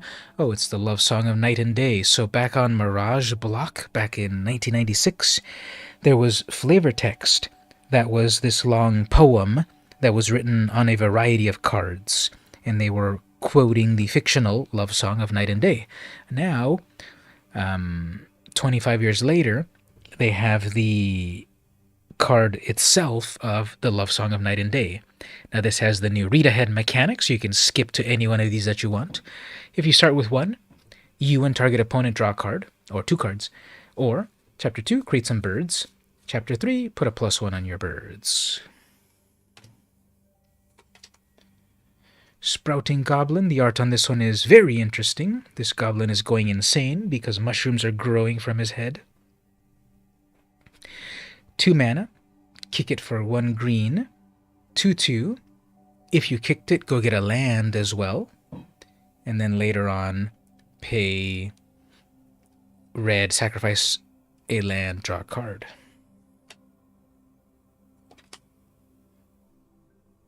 Balduvian Atrocity, a Phyrexian Berserker, 3 mana. Kick it for 1 more red mana. It's got Menace, it's a 2/3.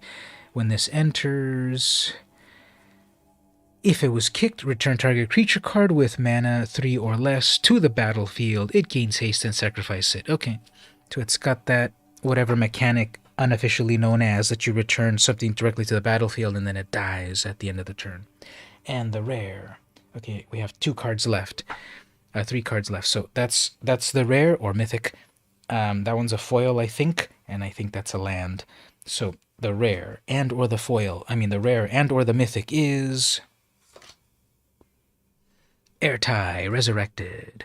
4 mana, Phyrexian Human Wizard, 3/2 with flash. When this enters, choose up to 1. Counter a target's spell, activated ability, or triggered ability. Its controller draws a card. Or destroy another target creature or planeswalker. Its controller draws a card. So, yep, you hold 4 mana.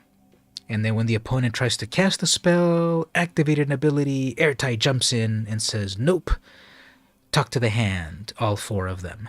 But then they draw a card. Or 4 mana to destroy their planeswalker, and they draw a card. Sprouting Goblin would be better saying tap 1 green, tap make a Thallid. They could have even added to it. They could have added those 2 abilities. If it's an uncommon, well, that might be too much for an uncommon. If it was rare, they could make it do all of those things. 2 mana, you get a 2/2. Add 1 more, you get a 2/2 plus a land. Red and tap sack, draw a card. Green and tap, make a Thallid. See, we just made them a cool new card for the next set. So there we go. We got Airtie, and then next got the foil rare Thran Portal. Let's see about this. It's a land. It's a gate. When this enters the battlefield, tapped, unless you control 2 or fewer other lands.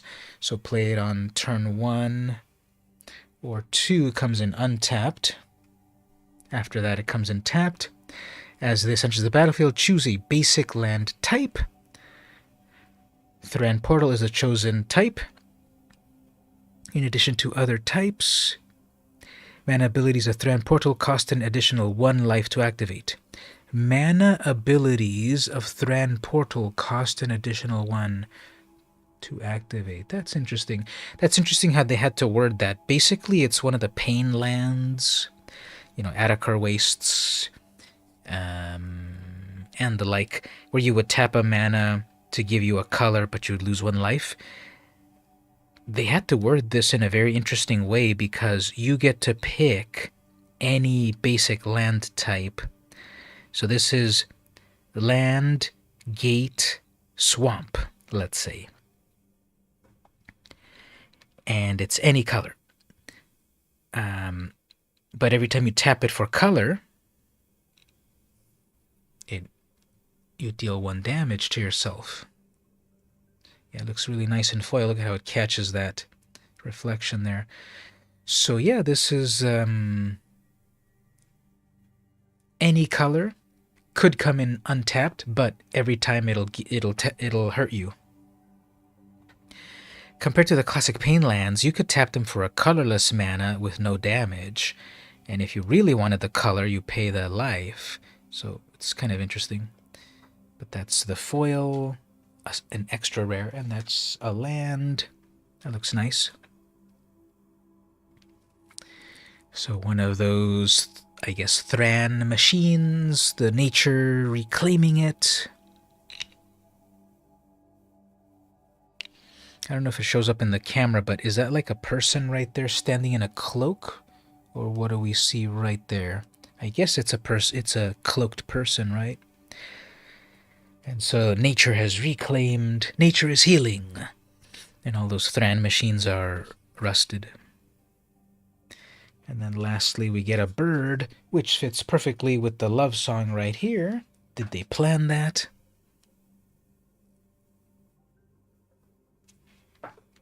Yeah, it's really nice. It also kind of reminds me of that Miyazaki movie,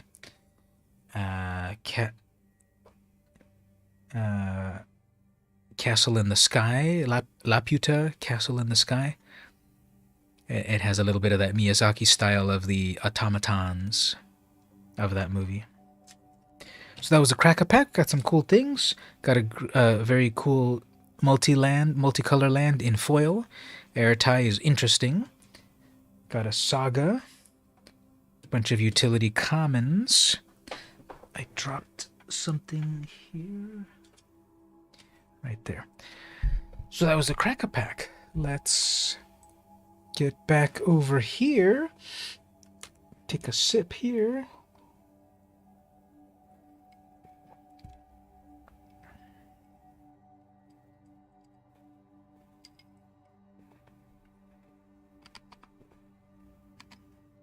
Double sip.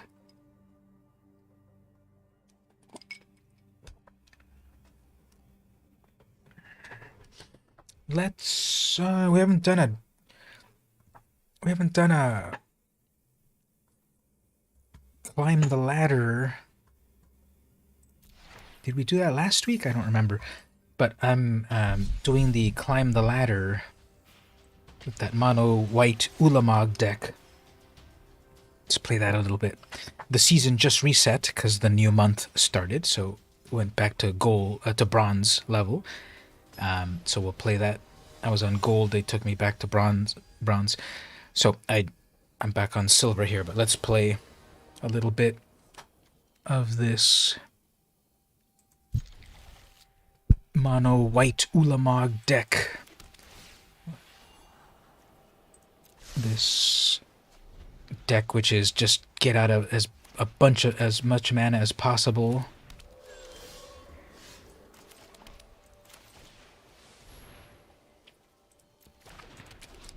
Sacrifice this target creature gains protection from the color of your choice. Okay, that'll not protect against Wrath of God. Ramping pretty well over here. Just need something slightly cheaper to cast. Had fun hanging out. Well, thanks for hanging out. See you on the next stream. See you on the next... see you on the next...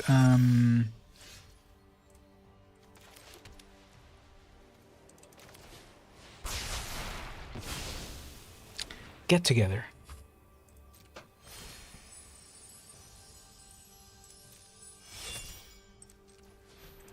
Alright, just need one more mana and then I can get out Ugin.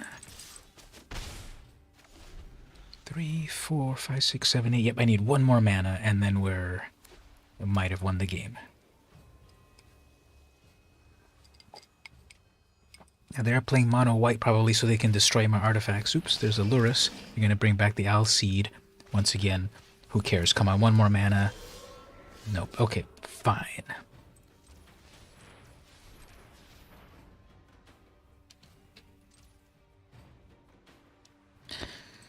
All I'm asking is for one mana. But we can wait. We'll play it a little slower.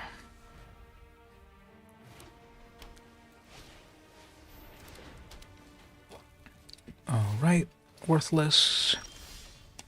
Alright, still missing a mana, but Ugin helps.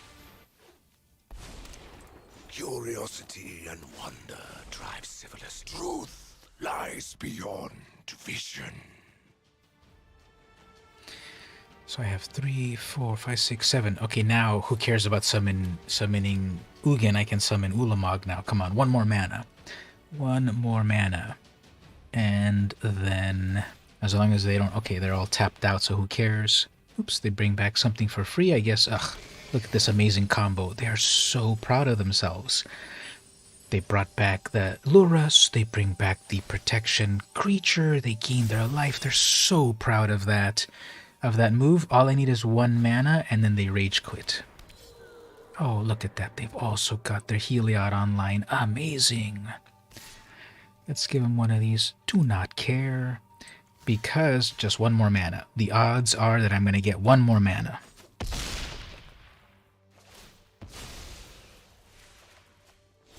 There it is. Okay. GG opponent. Well, let's get rid of this and this. And we got a 10-10. Then let's get rid of that. Be gone, and cast a free Guardian. And there we go. We got a 10-10.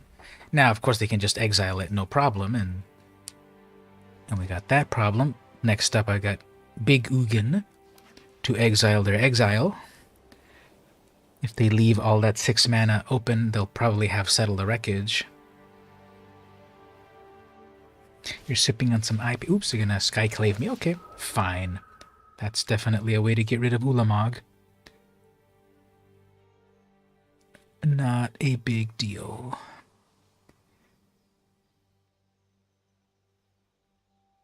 Because once I... Oh, okay. They're gonna exile that. Fine. That was a weird exile. They're staying with 4 mana, okay? They're staying with 4 mana, so that's gonna be a Settle the Wreckage.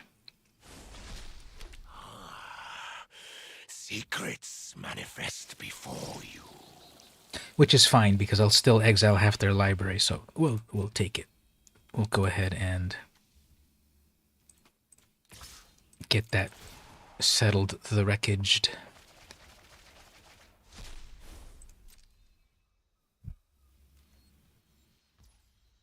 No blocks. Okay, interesting. Fine. Let's bring out one more. And they're like, never mind.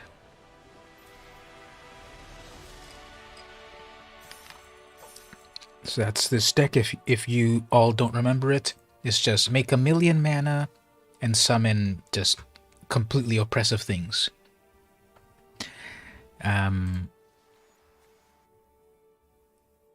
Obviously, my deck can get disrupted in many ways. I really rely a lot on those mana rocks, but I've got, since it's a 60 card deck, I have 4 ofs. But once I get all that mana out, Wrath in case I need it, and just start bringing out Little Ugin, Big Ugin, and Ulamog, and awakening those idols if necessary, and drawing cards in various ways, and that's what this deck does.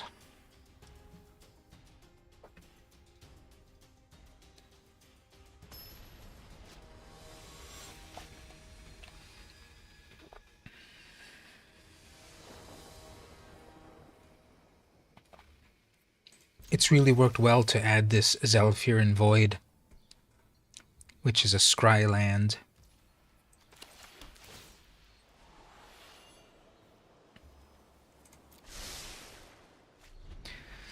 To smoothen out the draws. Another mono white deck.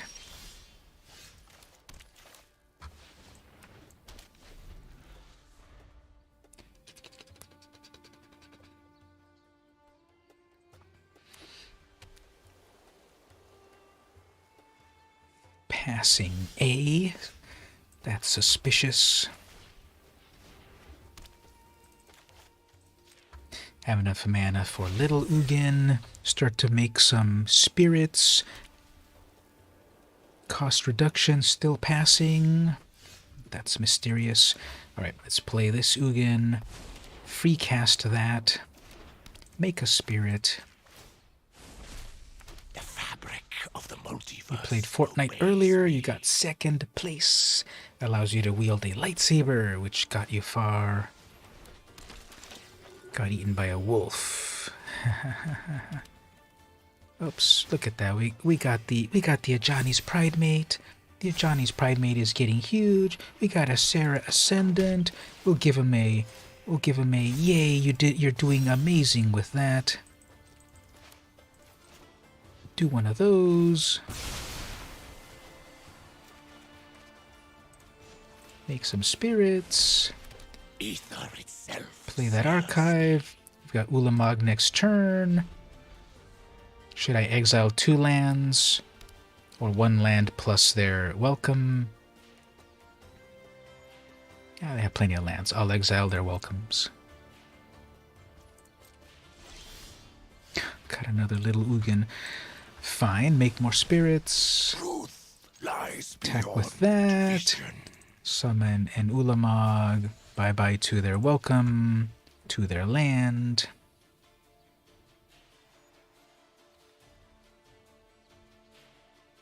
The opponent is Agog.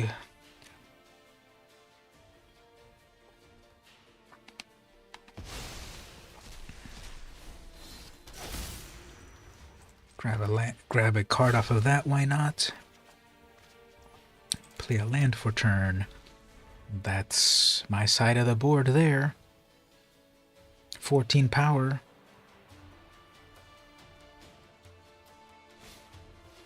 Daxos.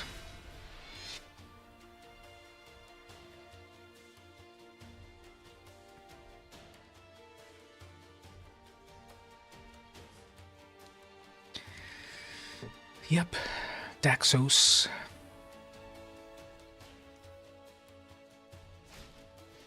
Panicked Bystander.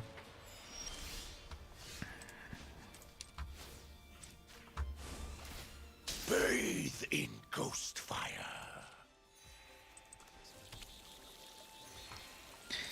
Attack with all of that. Obviously, they'll block with my 10/10. I will summon another Ulamog and just remove two of their 4 lands. Yeah, when my deck gets rolling, it kind of really overwhelms the opponent. Like, right, they don't even know what to do here. Like, obviously, block your 10/10. Or get angry and just wait till the time. Oh, there we go. Fine, you're going to block that. Yep. Do that. Fine, you get to gain 1 life. Sure. But how about we summon Ulamog's cousin? And you don't need so many lands there. Draw a card off of that. And there we go. You got 2 lands. You got a Soul Warden. Sarah Ascendant. Okay. Well, how about we do this? Wrath the board. But whoops, Ulamog laughs at a Wrath of God. And we attack. There goes 20 cards again.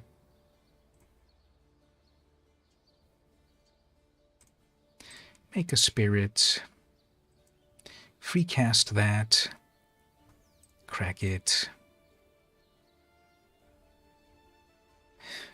Big Ugin. Yeah, this just put a Big Ugin for no reason. And again, you have all of that on the board, and you have 1 card in hand, and your turn, opponent. 2 mana to work with. Their deck is obvious. They're just struggling for life. Just struggling. They have the they have the desire just to see the game out. Like something's gonna turn around. You know, that's what everyone says, like, oh, VMC, sometimes you quit too fast because maybe the game will turn around and it'll be an amazing chance to tell your grandchildren about it.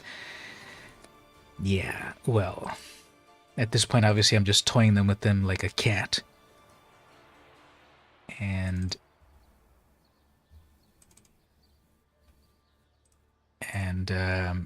what are they going to pull from their deck? Like, there's nothing that they can else pull from their deck to pull a victory out of this. Path to Exile, my 10/10. Sure. What about those 2 Planeswalkers? And then a Cleric class? Yeah, like just struggling the human nature to just live. All right, well, let's Ultimate Ugin and put some free stuff on the board. Nothing too scary. Just put all my lands.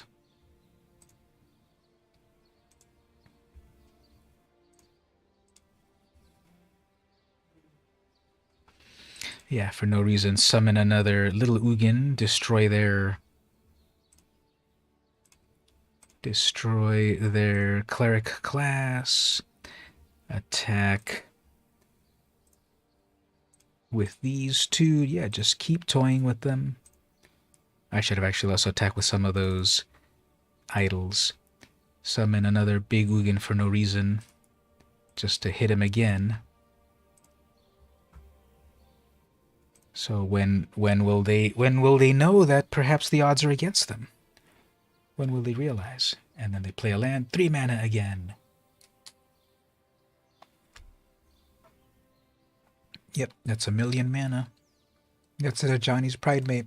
Okay, fine, we'll stop playing with them now. Well, I could Wrath one more time. Nah, let's just go with a big old Alpha Strike. I could just Ugin swat them down, but nah, we'll go in with a huge attack there. Plus also, no more deck. It's kind of vicious, isn't it? No cards in hand. No cards in the library. 3 mana. 1 blocker. Way too mean. And then we'll finish it off with a mic drop.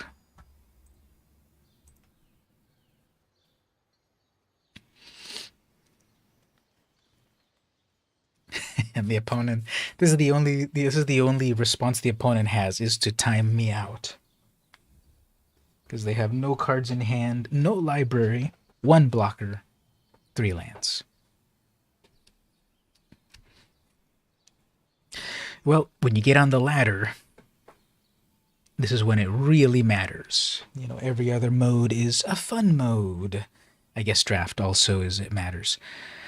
But when you're on the ladder, it matters. And this is when there's no holds barred. Okay, there we go. Finally, you decided to block my 10/10. Okay. And then everything else gets through.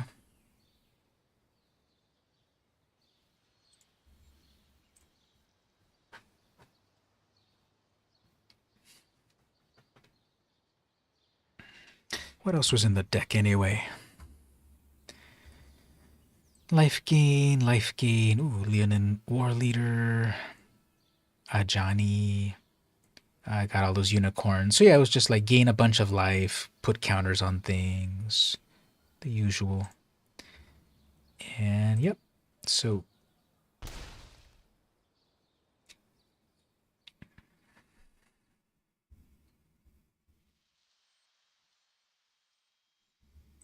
moving up.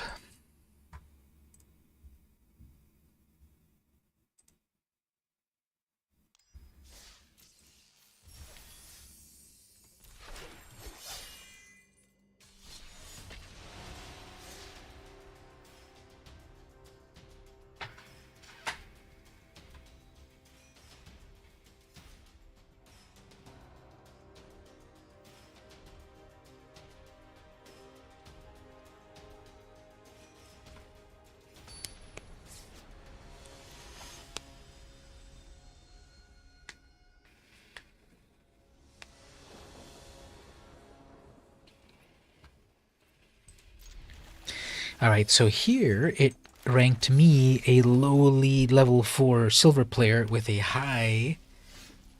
Ooh, okay, they're playing a mono red deck, so this is sometimes where my deck might struggle in that it doesn't... If they're too aggro in red... Oh, that's a good one. Well, that's also why I have my Wraths. So that's where my deck could struggle sometimes. They haven't been very aggro so far, but I'm sure that'll be coming soon. Yeah, so they've got the... Yeah, they definitely got the aggro going on here. Now, obviously, if I simply have one... And then they recast that 1 mana spell. So, okay, it's a very powerful red aggro spell right here. So see, they're already at a 6-3. Now, obviously, I've got those Wraths. But not yet. Okay, so gotta be careful here. If I don't get my Wraths, I'll probably crack one of those stones. I can't afford to wait to get 10 mana for Ulamog. Crash through, trample, draw a card. They can recast that for free. Make that it again. Make that into a 2/3. They can recast that one for free.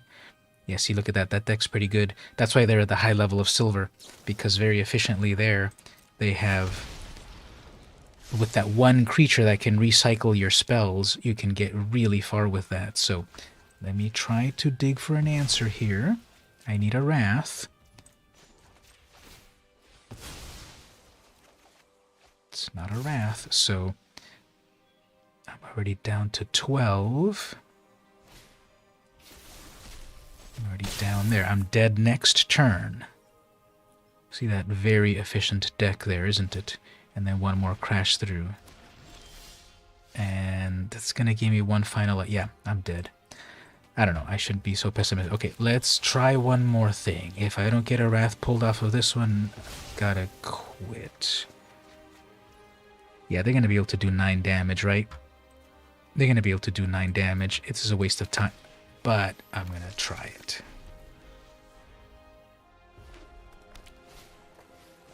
Okay. Draw the card.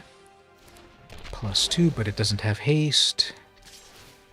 Recast your damage spell or your draw spell. No, damage. Okay. Scry. Kept it on the top. 6. I'm definitely dead next turn, and then just lands. Ugh. Well, that's game over.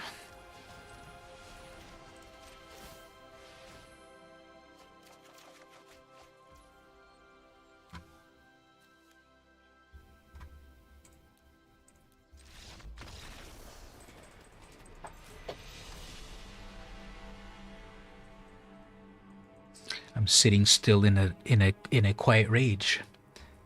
So let's move on to the next one.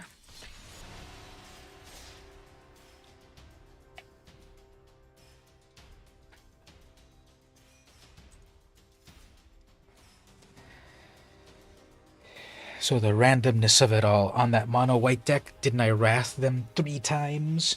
And then the mono white one, I wrathed them like 3 times, and now on this mono red one, I needed 1 wrath, and of course it didn't come up. So love that randomness. Even though I was digging and digging and digging.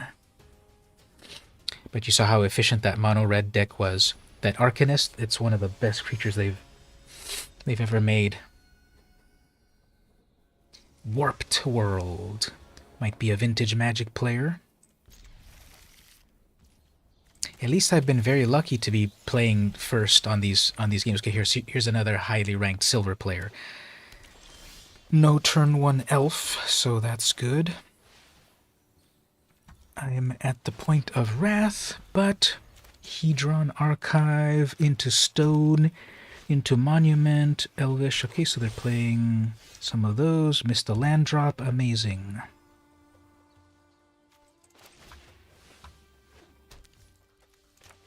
Tuck away that wrath.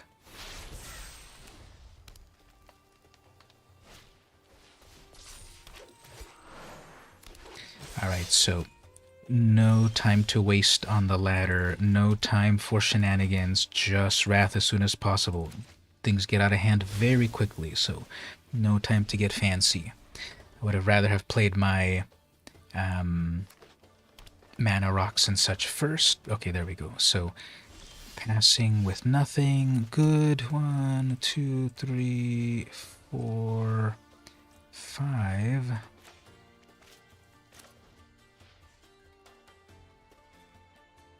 Pausing for priority in green. Could have a Frozen Grip and the like. Coco. Okay, hopefully that won't be too bad. Probably will be. Got one more wrath. That's not horrible, but building up that board state. They got a nice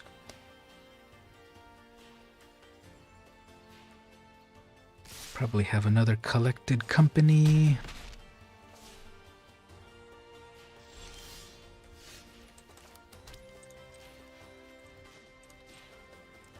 That'll give me a little life draw.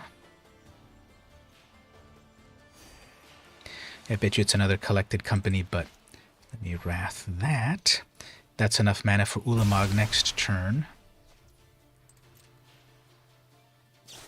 There's another Coco.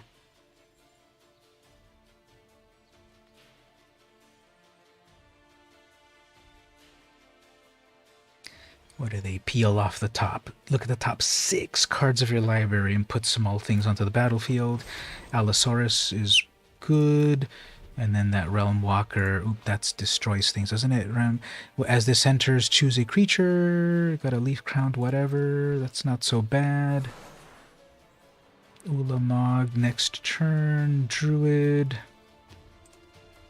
What? The only thing is, what do I target? Obviously, if I target their lands, that'll be good. I guess we want to get rid of the Shepherd and the Circle of Druid, because that just makes more mana. So, yeah, let's Ulamog there. Gain a little life. Got a 10-10. Gain a little more life. They have enough mana for their Crater Hoof, right? But we can block that.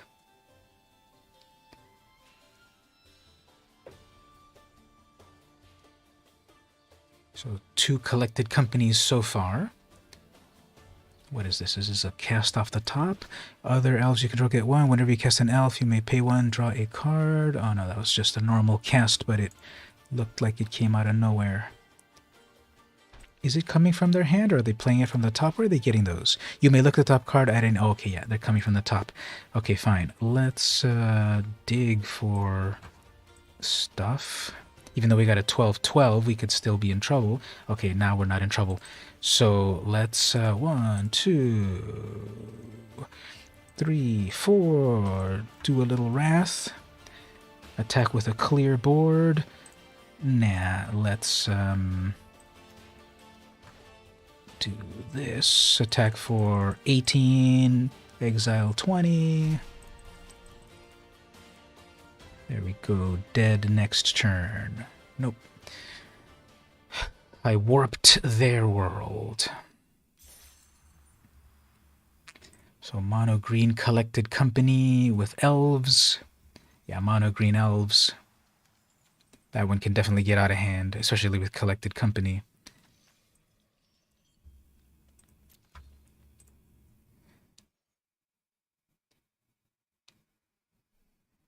Yeah, it did what I needed at that moment. It's really impressive when you do that wrath and kill all creatures except Ulamog. It's indestructible. And then when you awaken that idol and do all that fun stuff. There we go, back to... So it had just paired me up with a couple of very high tiers. Now it's pairing me with someone not as high, but they go first. Mono black, high twitch. Okay. So people love that one, but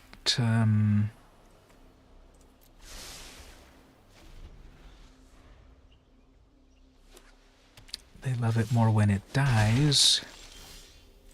Getting a very slow hand here. No ramp. Ugh. Alright, definitely need that wrath, because that's going to get out of hand very quickly. And then, yeah, very slow here. Okay. It's funny. It was challenging me with these high-level players, and now it's a lower-level player, but it's like, hey, let's screw with your mana. So at least I wrath next turn. Yeah, it's very slow here, but oh, anyway, let's get rid of that. They're going to learn and go get a land.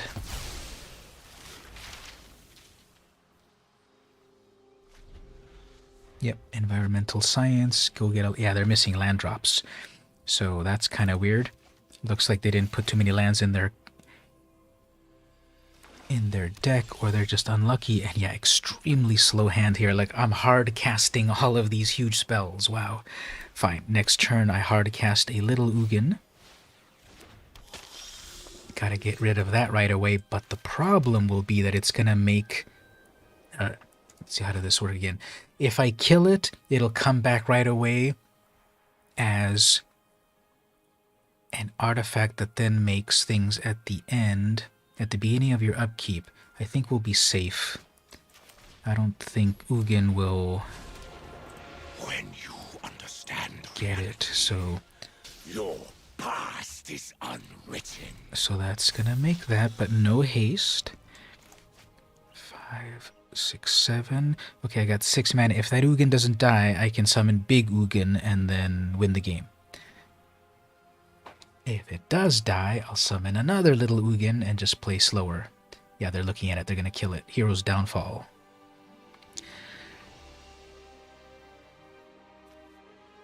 Are they gonna do Bone Shards? Kill your own creature, kill my Planeswalker. Nope, Morbid Opportunist. Okay. Even better. Alright, well... Quick little board wipe over here. Unutilized knowledge. Don't even want to do the math, just wipe everything. All creation. Ether itself. Next turn, Ulamog. So, what do we want to do? Remove both of their black mana or remove both of their white mana? Because one of each? Nah, let's remove both of the one color. So which one color should we get rid of? Probably black. I think they've been mostly focused on black, so okay, opponent. GG on your black mana. If this doesn't get you to rage quit, you're a braver person than I would have thought.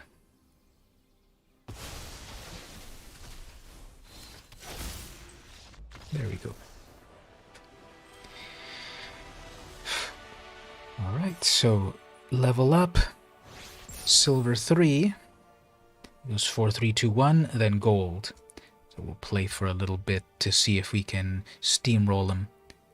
Haha, leave them some of the light to crawl out of the darkness. But I removed the darkness.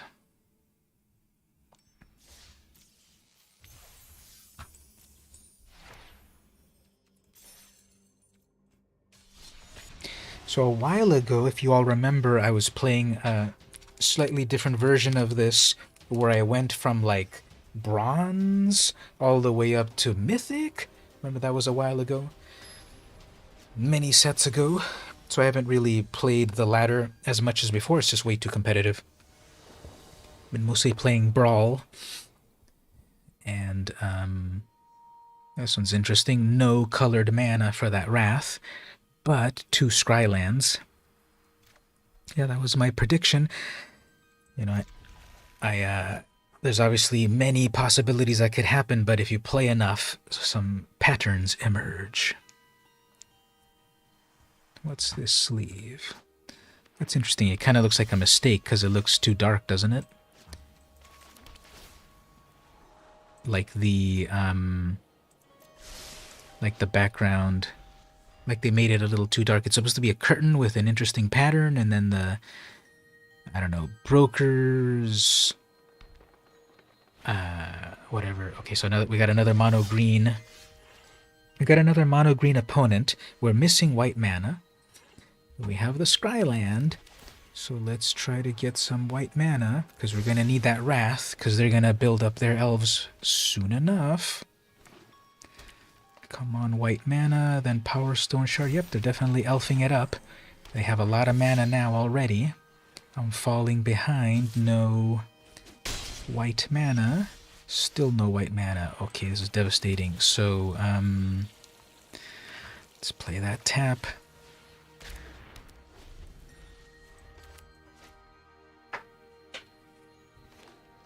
If I get my white mana, I guess Hedron Archive. Yep, we're dead very soon. We need 2 white mana. Oh my god. Yeah, we're dead.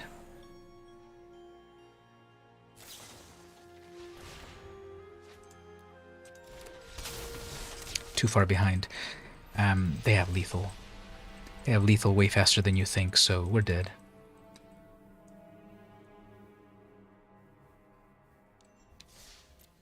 That was like 4 turns without any white mana. I had a Wrath, but it would be way too close to maybe get, after scrying away all of those lands.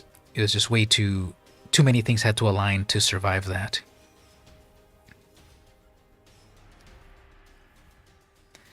So they had their perfect draws and such, and then I had the opposite.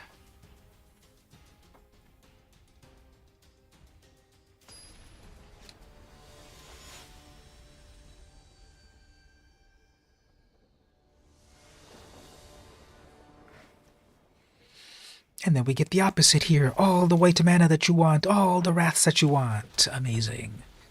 This is when you start to get paranoid about the algorithm.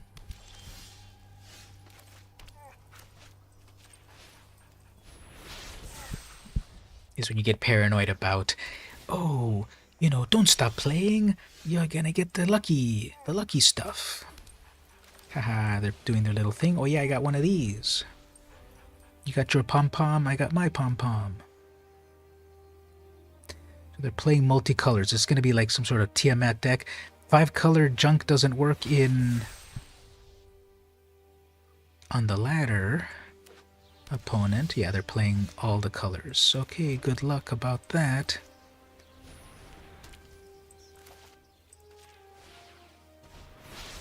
So I got my little Ugin here, plus a couple of Wraths, but nothing else to really cast. I don't know at all what they foretold. Could probably be a counter spell. They have all the colors. Going with 1 untapped mana. Okay, we'll be okay there. Well, we'll start to build up our forces over here. They're just building up a bunch of mana, but I'm actually got a board state. Big Ugin right there. If they poison cup that little spirit, that'll be okay. Gate. Okay, they're playing the Gates deck, which I can't kill directly, so we'll kill it indirectly.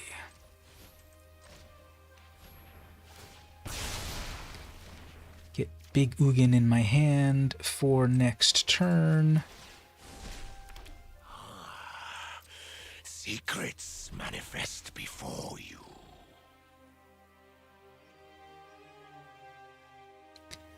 They could also have the Alrund's Epiphany in Foretell to take an extra turn. They could have that one Valkyrie This is the Gates. Okay, this is the Gates deck. So what else was in the Gates deck? Yeah, so they're just going to build up a bunch of Gates for some kind of payoff. The Gates deck was something way back in like 2018, but does it still have a big matter? Oh yeah, so then bring that. Okay, here's that goes to the top. Do you want it on the top of your library or not? Yep, you want to recast it eventually. Okay, that's a possibility. I'm not going to try to summon that Ugin into a counter spell, so we'll just keep. The fabric of the multiverse obeys me. Building, draw. Alright, let's bait that counter spell out of this monument. Oop, that wasn't a counter spell. Okay, so it's not a counter spell. It's probably the Alrund's Epiphany, or maybe Shatter the Snow board wipe. Maybe that Valkyrie. It's every color, so it could be any of the Foretell spells.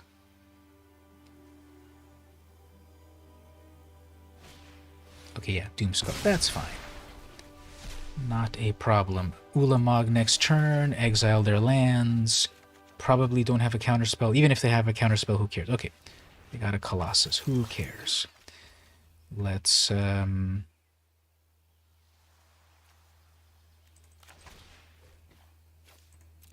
rid of that permanently and one of their multi-lands.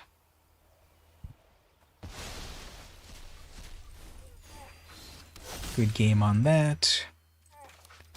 Scry into another Ulamog, why not? 2 mana cast.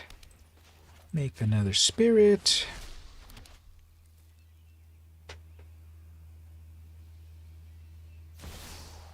Prismatic, who cares?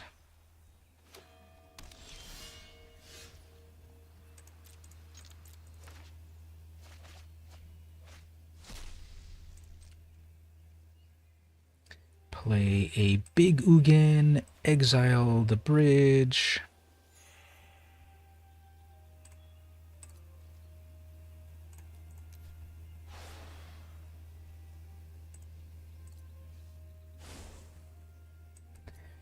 Cast and gain life. 2 mana left on them. Crack in the archive. Crack another archive. Pay 2? Nah. There we go. So, what are you going to do there? Another Doomscar. Ulamog's indestructible. Got an exile. Swords to Plowshares. Still attacking with 2 4/4s. Maybe their only defense right now is to have a oh, another Prismatic. Well, who cares about that? Let's just go for it.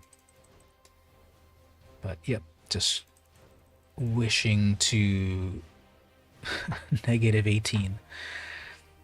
Yep, so playing 5 colors in the highly competitive ladder is a nice dream. That's just way too many colors to do anything. Look, what did they put in their deck? All the good stuff. Shieldred, Vorinclex. Oh yeah, that was the payoff. The Gatebreaker Ram gets +1 for each gate you control. And then they would do the wipe the board with the Gates Ablaze. Deals X damage based on all your gates. Yeah, I remember that deck. And then the scary 8/8 that would be cheaper with more gates. So that was the classic Gates deck. They got the other Vorinclex in there. Oh, they got big old Nicol Bolas. Yeah, so every color of the rainbow with every good card, and it could be a card. And then they got their own Ugin and their own Elish Norn.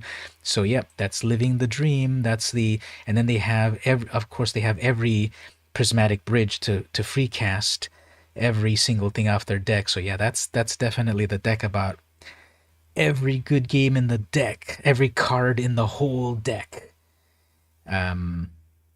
Every good card on MtG Arena. But the problem there is you need every color, and you're gonna put in a lot of tapped lands. And yeah, there was that scary 8/8 early on artifact, but what did I do? A board wipe here, I destroy there and exile there, and Nicol Bolas is scary, sure, but Ulamog and company got the job done.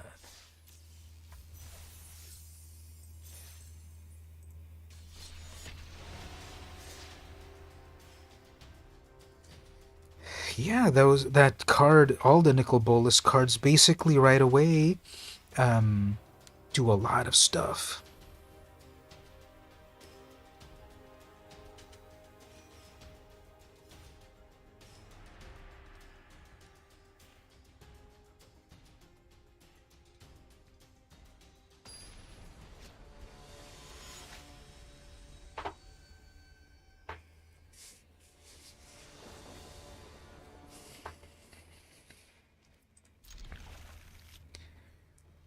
So after I changed this deck a little bit by adding this Scryland, okay, they don't know at all what is in my deck, but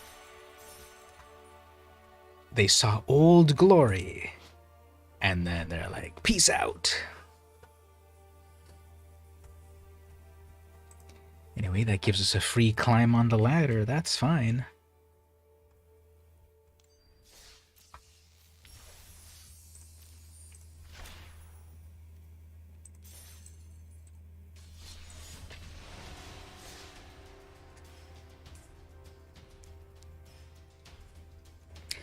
A free win is a win.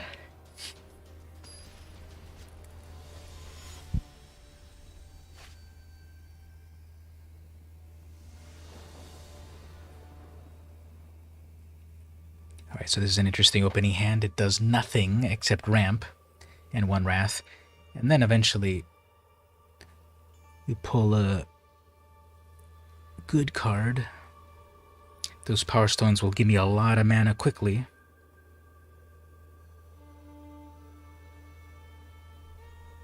Wrathchild is the opponent. That's funny. Wrathchild is the real name, and this person's Wrathchild.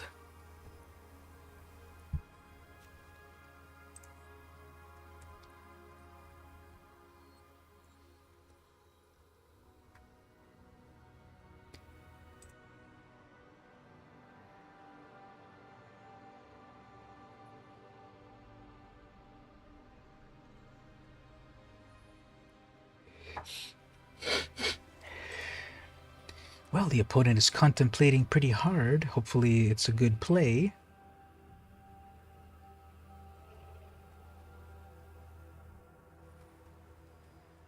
All right, while the opponent contemplates, let me show this on the website. So I am, if any of you are into Reddit, I'm the moderator of 2 Reddit groups. Oops, actually, wait. Coming back, here we go.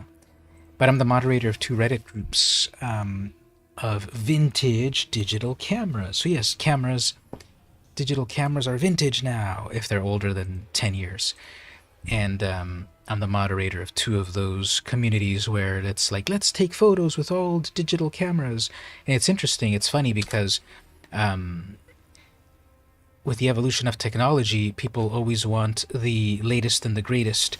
But what's old is new again. And okay, so they have a lightning bolt in their hand. They're pausing for priority on a single red mana. So that means they have a shock or a lightning bolt.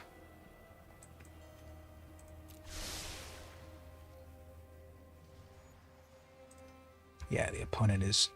That's what I love, right? A slow red player. Yeah, they hit me with a single red damage. So, wow, okay. Takes that long to play your red cards, opponent. Amazing. Anyway, so like right here, vintage digital cameras on Reddit. Here's people sharing photos from their vintage digital cameras. Like here's someone with their Canon S9 from 2009. So some cool contrast of images here. You know, this fiery red sky against the green of the fluorescence. And then they also shared this black and white. That looks really nice actually for an old digital camera. Because these are all very what I was saying was that the what's old is new, because the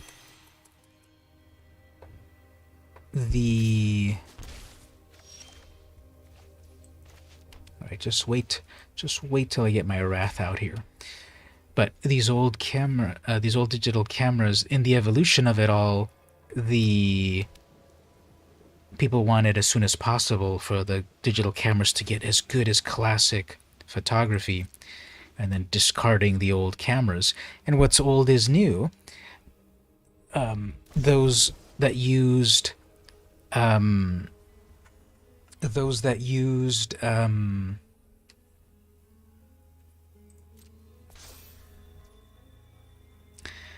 film back in the day, eventually when digital took over, some wanted to yearn and come back to classic film. And then now with digital cameras, they're so good nowadays that then people are yearning to go back to the old digital cameras with their imperfections and everything. So anyway, opponent, that's a nice aggro deck you had.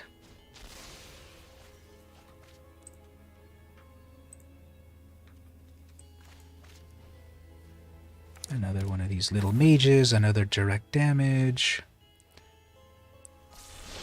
Prowess.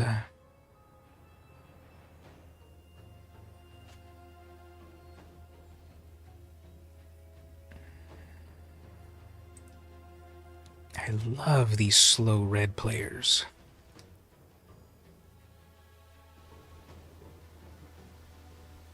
They have one more red mana, that could be one more lightning bolt, but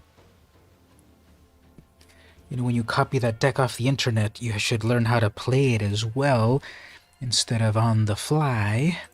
On the ladder, play it against Navi for a little bit to understand how it fully works before playing it on the ladder.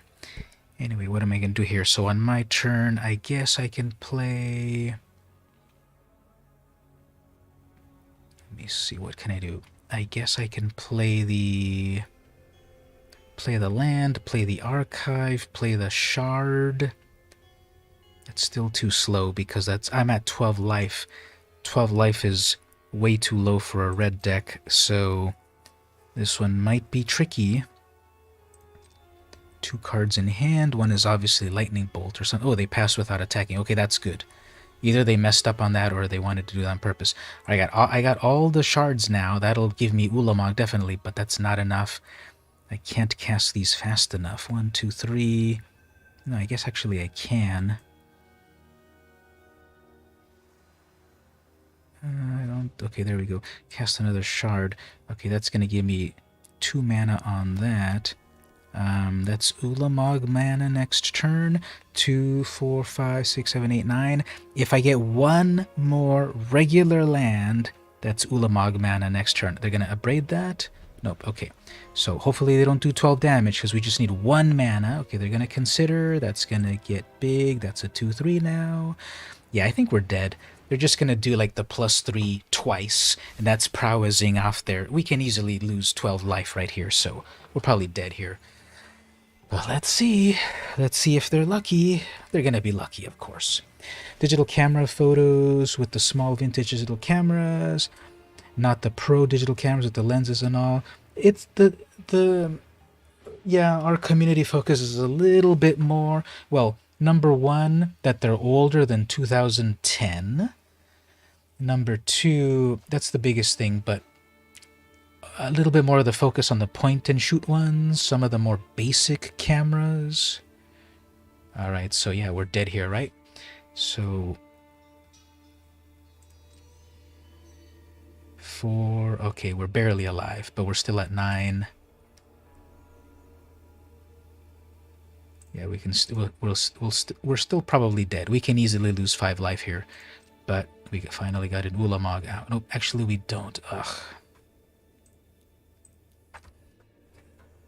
What I was saying was I just needed 1 regular land and then no way to gain life. I guess we could have awakened the idol, but that was going to be a waste. They're just going to have direct damage. 1 lightning bolt, so Don't you just love the randomness? Anyway, so while that loads up, so that was a recent post there. Here's someone showing off. So they went on eBay. Look at this. On eBay, they bought all of these. We'll check the price in a moment, but they bought all of those on eBay as one big bundle of cameras. So someone just bought a whole bunch of vintage digital cameras. This is what I'm saying. The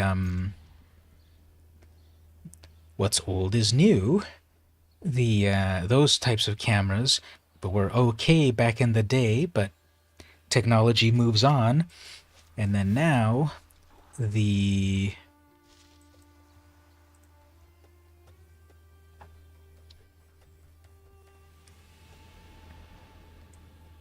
what's old is new.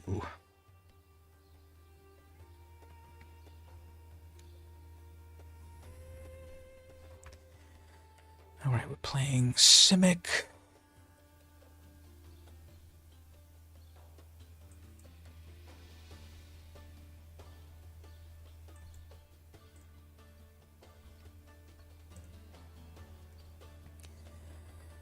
One, two, three, four, five.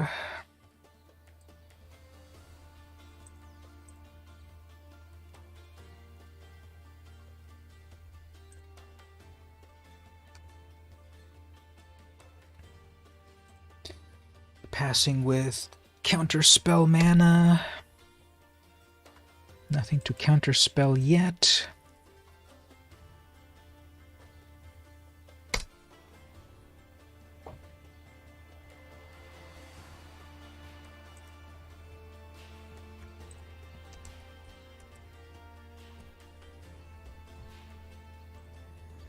Alright, so someone's got a whole bunch of cameras. What did they say they paid for all of this?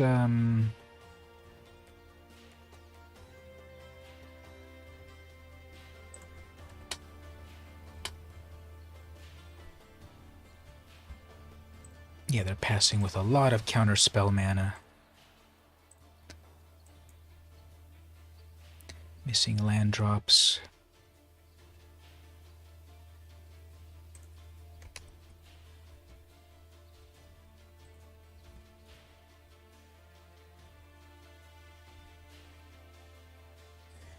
So they said all of those for $30, including shipping and tax.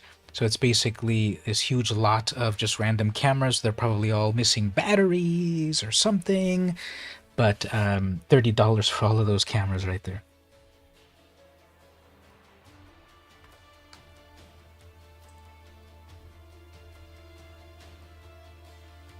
All right, so here's someone with their Canon G9 2007, some black and white shots. So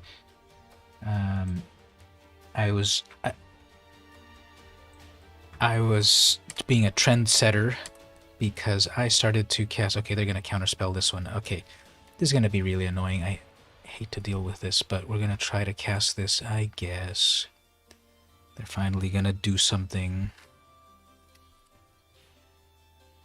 Yeah, they're just gonna build up to annoyingness. So GG opponent.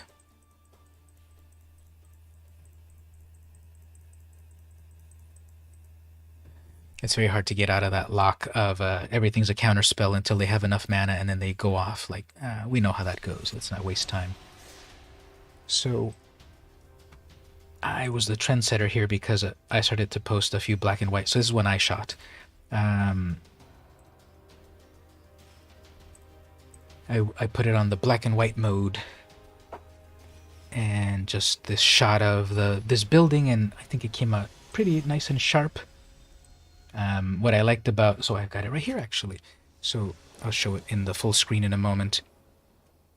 But the camera, I remember that the like I said, the evolution of all of these cameras, at a certain point I wanted to get a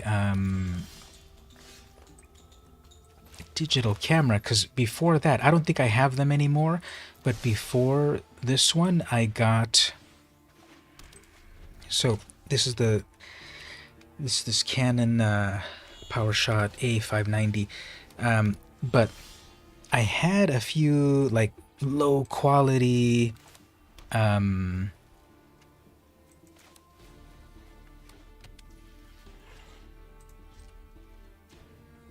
digital cameras, which I guess I don't really have them anymore because I know that they were low quality, and that's the thing about this technology evolves. Oh, I think they're doing big mana shenanigans as well as me. So we got out our creature first. I mean our planeswalker.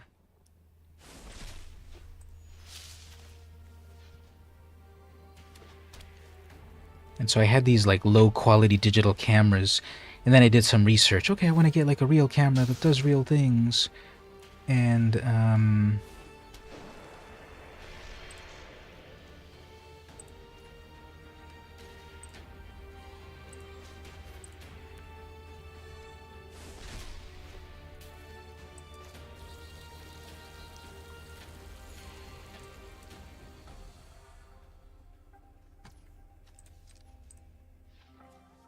so I did the research and I found that one because it also has like a manual mode and all that stuff. So there's a Wrath, but I can't Wrath yet. Alright, so they are also probably doing big Ugin and Ulamog. They got their Ulamog first. Wow, so lucky. That kind of really stings. I'm trying to do this really high-powered deck, and then they're the ones that got lucky to do it first, so GG.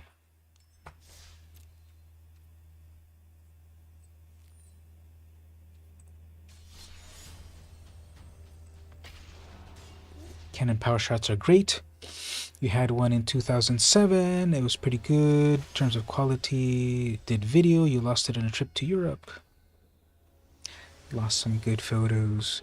When was that? When you did the when you did that trip?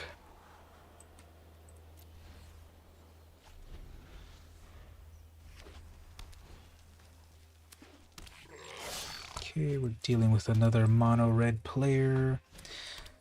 Yeah, if we lose this one, I'll end for the moment. We did some good games here and there. If we're dealing with another mono red player, that'll be annoying. So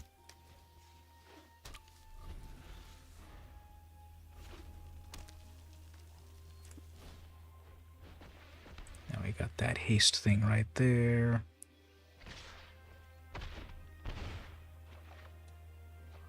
Yeah, this is not going to work, so we'll just cast that, get rid of their haste goblin. They're going to have another one. In a vast multiverse.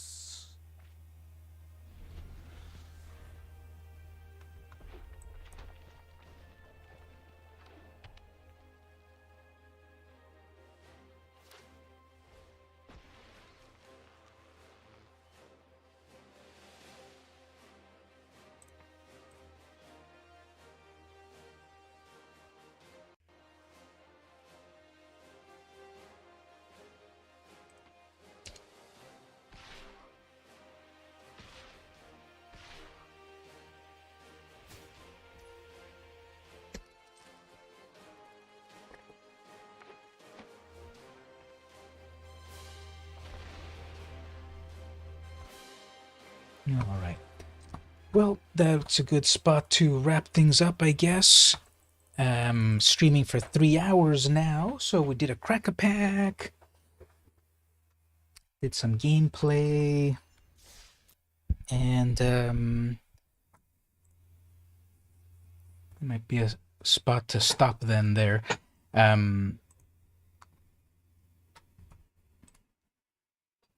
Yep. So thanks for hanging out, everyone. Unless any final words, wrap it up at this point. And be back next time. I'll be on the lookout for some stuff on the YouTube. Actually, did I ever tell tell you all, I have also another YouTube channel. I've had it for a little bit, and it's just a couple of random things there, actually focused on Marvel. So let me show this for a moment before we sign off.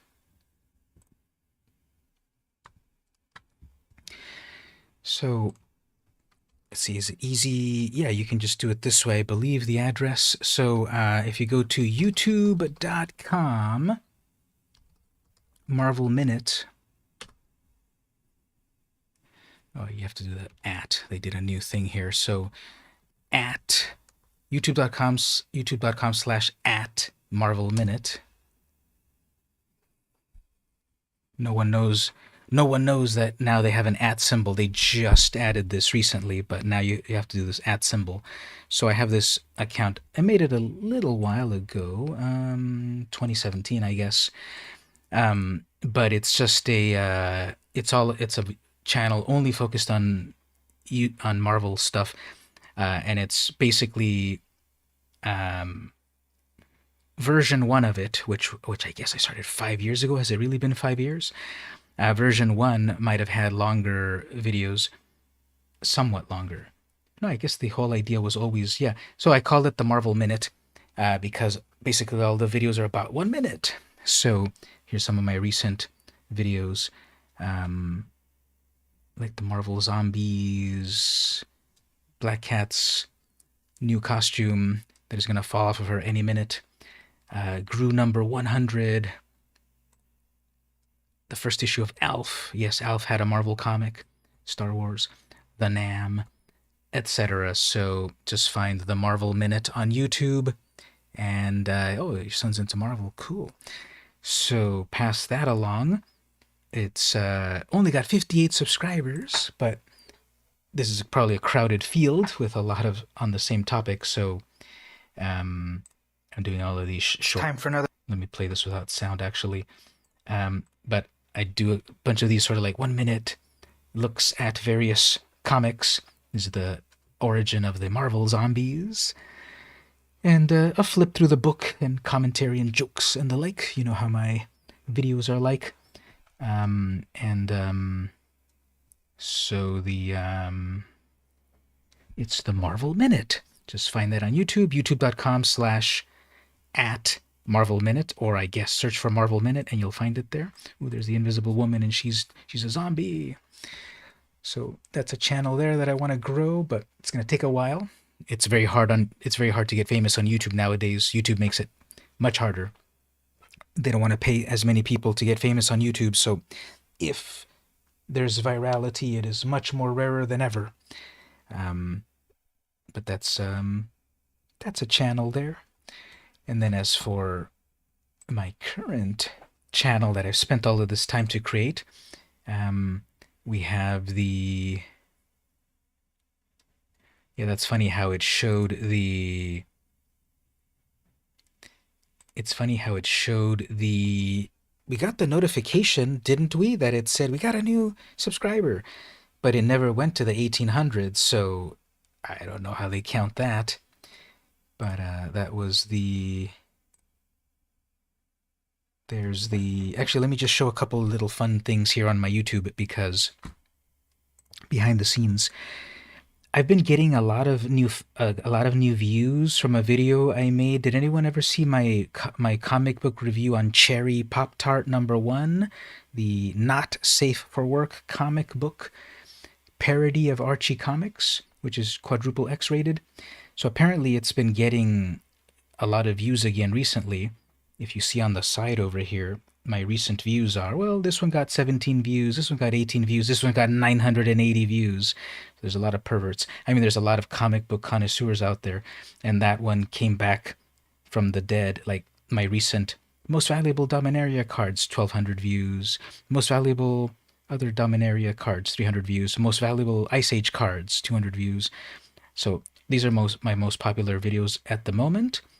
The Elvira comic book that I reviewed for Halloween, if anyone saw it there in the corner. So I reviewed this Elvira comic. This one's been popular recently, 156 views. All of these magic shorts are popular. And then this Cherry Pop-Tart comic, 12,000 views suddenly. So it's, check it out here in the background, if behind the scenes. Here's how the views look. Look at that. For this amount of time, yeah, you know, it got some views. Yeah, it's got some views. You went to triple digits. It's got some views, got some views. I don't know what happened. And then suddenly all the views are accumulating. And then like this sudden pop of virality happened sometime on the beginning of October. Suddenly from 1,900 to 14,000 views. And then that curve there looks evocative. So 60% of the views come from people just browsing YouTube. 25% comes from people getting suggested, you watch this video, watch this other video. And then here's in the last 48 hours, all of these views. And so here's the funny thing. I made a cool 48 cents off of this video so far. And for a long time, 0.002 cents. Back in April, I made 1 penny off of it. And then it was 1 penny for a long time. Then I made 2 pennies off of it. And then recently, again, because of this virality, suddenly I made 48 cents. And the reason for that is because it is one of these YouTube videos that you must be logged in. You must have confirmed you are an adult. And YouTube actively does not allow adult videos to make money from the general population, only from YouTube Prime subscribers, the people that pay $12 a month or whatever for YouTube. So all of these riches right here are coming from the high rollers that have a subscription to YouTube. So eventually that'll be $1, maybe. So we got 14,000 views, 702 hours. So YouTube accumulates all the watch time somehow. I don't believe that stat, but it's their stat. So this is an 11-minute long video. This video has been watched so many times that it is accumulated to 700 hours. And it's given me 84 subscribers. That's, again, in the very recent times. Again, suddenly that huge, I don't know, did someone mention my video on in the news about comic books corrupting the youth or something? Like, where are these videos, where are all of this traffic coming from? And even though YouTube is supposedly giving stats, if you go over to reach and then you go look at see more and then you look somewhere, browse feature, see, it just says browse. It doesn't even dig further than that, but the most views are coming from people just browsing YouTube. Suggested videos, which I think on another screen it gives you that detail. Audience, where does it show it? Oh, here it is. Here it is, suggested videos. So these are the videos from other channels that are then giving me traffic. What is the X-rated Archie parody, Cherry Pop-Tart? So this other, people are watching that video, and then that video is suggesting my video. People are watching the cartoon women of Playboy, Penthouse, Hustler, Little Annie Fanny, Wicked Wanda, and Honey Hooker. So yeah, some other video about mature topics is then recommending my video. Underground Comics, XXX, Commies from Mars, X-Rated Riverdale, Pastiche, Larry Welts, which I think they misspelled his name. I don't think it has a T. Hot Times in Teeny Weeny Town. Can't show that. Hot Night of Sex Comics. Episode 40, Cherry by Larry Wells. That's misspelled as well. It's not Larry Wells. It's Larry Welts with a Z, but not a T. Okay, so you need to explain the Cherry Pop-Tart comic book. Adults Only, Underground Comics, Corbin's Fantasies, etc. So that's some behind-the-scenes stuff. That's my most popular video at the moment. This oldie but goodie that I uploaded. Oops. That I uploaded. YouTube is going crazy. that I uploaded. Yeah, YouTube is freaking out.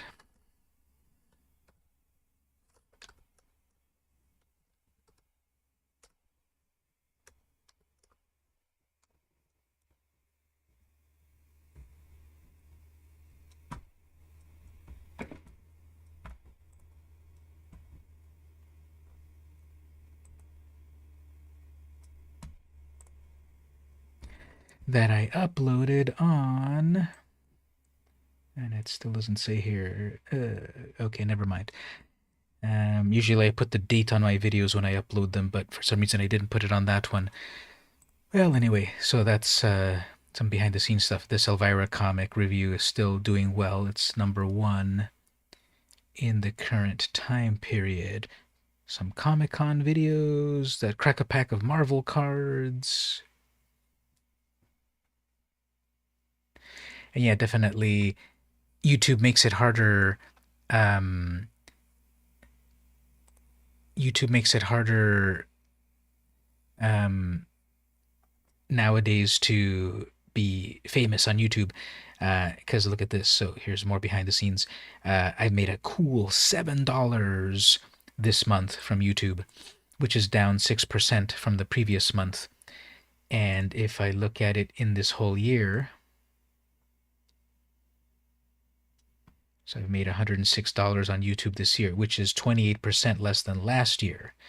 So this is YouTube.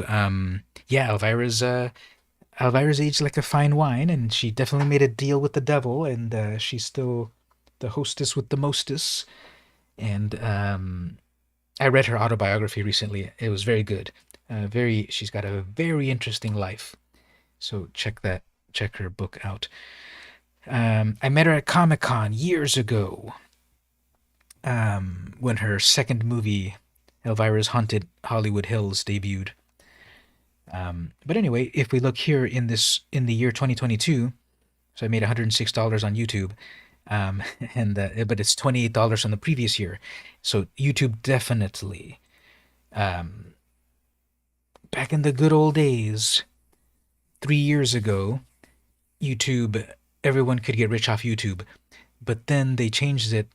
They just put the bar higher and higher. It used to be you could make money on YouTube from 1 subscriber, and then that was there for like literally 10 years, 12 years. Then they started to set the bar. Oh, you need at least now 100 subscribers. They kept that for like 3 or 4 months. And then they changed it to, actually, you need 1,000 subscribers. So I was making money on YouTube, and I had like 200 subscribers. And then they implemented that you need 1,000. And then, so remember a year ago that I told everyone, hey, we finally reached 1,000. So we can actually see it here if we look at lifetime.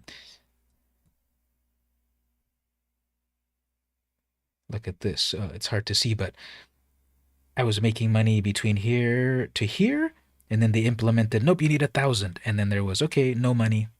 And then I had to go up to 1,000, and then, okay, now you can make money again. And then so in all of the time, apparently, that I've had my YouTube, I've made $400. I have 500,000 views. 1,800 subscribers. And I appreciate all of you that watch my videos and like the videos and share the videos. That's really cool. I really, exactly. That's nowadays to get your gas tank filled. I actually don't drive as much as I used to, so it kind of stretches out a little bit longer. But yep, that's just enough for a really, really nice dinner.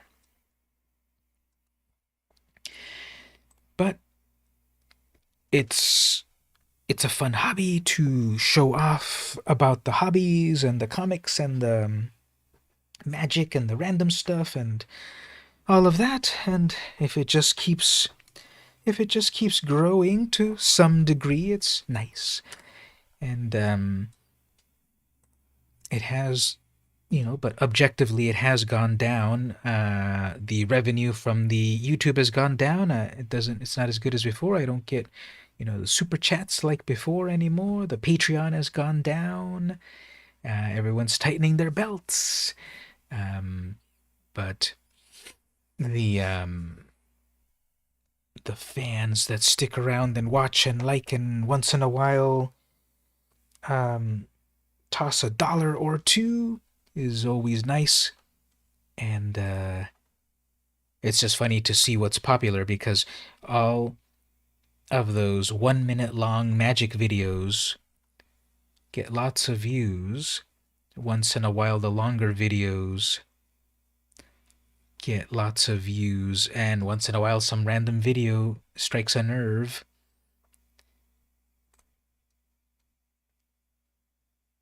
But yeah, this is interesting because this is also just the way it all. There's no rhyme or reason to it all. It's such a fickle.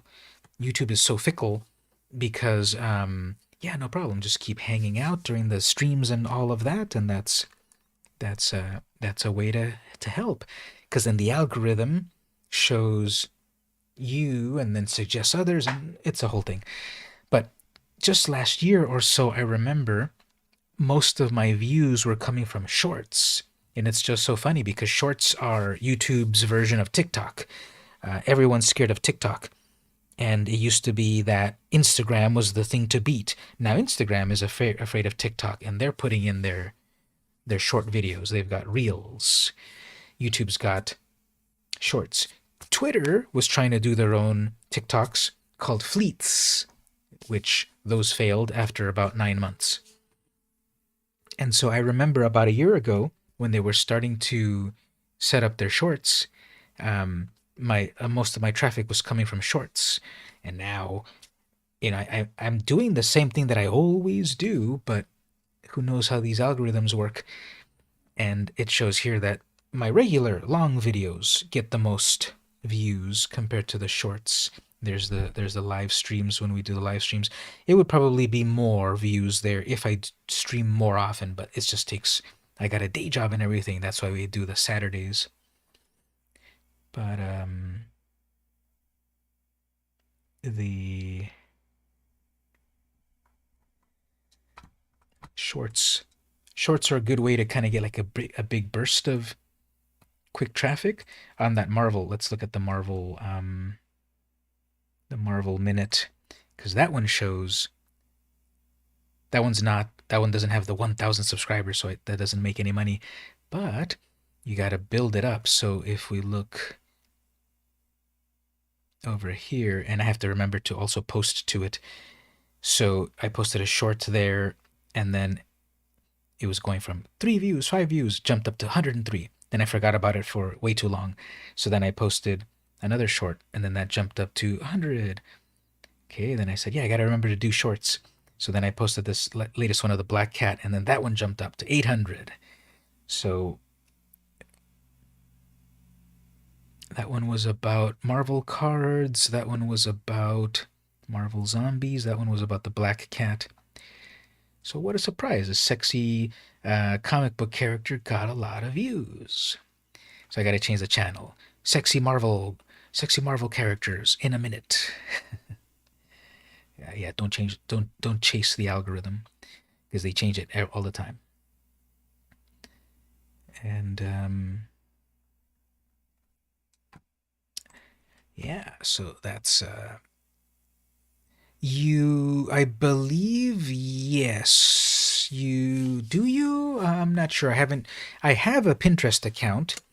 I haven't done anything with it in a long time. Let's even see what's there. Pinterest. I'm VM Campos everywhere. Pinterest. How do you spell Pinterest? Pinterest.com. I have a Pinterest there, but just like everything, you have to nurture it. I have 31 followers, and there's my old kitty right there. So this is all my own original stuff, except some of these other repins. Pins I like. So what do I even have here? Look at that. That's from 7 years. That's from 9 years ago. So I've had Pinterest for almost 10 years now. And I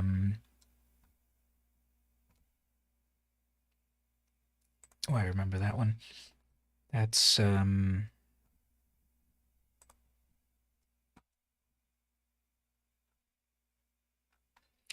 That's that. So we have this pier in Imperial Beach, and at the end of the pier, there's this restaurant.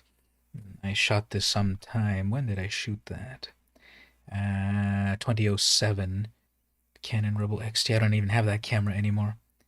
Gave it to my brother. So it's a digital camera. And mind if we see it for a moment, or is it not safe for work stuff?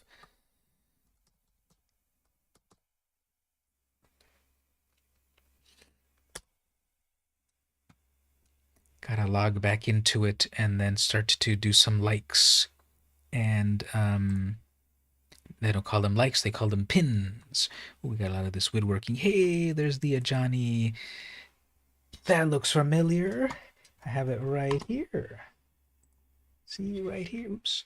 See right here. See, there we go.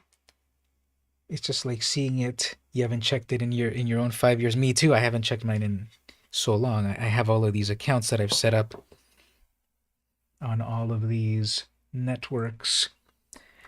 Because being the side gig of a social media marketer, I have to set them up to ooh, that one's cool. I'm sure you've showed these to us various times throughout the time. But doesn't this let you zoom in? View image. Oh, there it is. So classic My Little Pony there. Hey there. Oh, we're just actually welcome back. We're doing our usual segment of My Little Pony chats. Just kidding. We're looking at Mark's wood carvings over here. We were going to wrap it up in a moment, so thanks for coming back, but we're going to wrap it up in just a moment. We're just kind of meandering on some various things at the moment. Oops, sorry, I closed that. We were looking at a few of these wood carvings. Mark is a very talented wood carverist. Is there an official name for that? Ooh, here's a little rabbitoes keyring. Cool. Got some Dremel work going on there. How many of these have you not even looked at in a while? If you said you haven't been on your Pinterest in a little while, which of these are blasts from the past? Got a really aggro skull here. Nice, with wings and the helmet and everything. So intricate. Is it just me, or are many of them of the same type of wood? Do you like to work with a certain wood? Or I just don't have a trained eye to see the differences in the wood?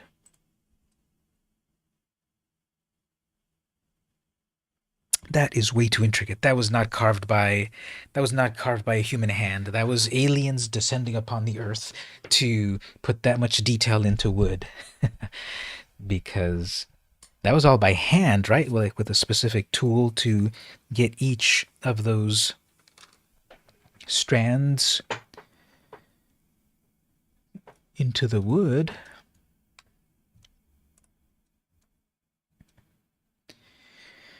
Okay, Gabe, it's your turn now. Which stuff of yours online should we look at? Or Sean, which of your stuff should we look at online as we're wrapping up the stream and just showing off our talents?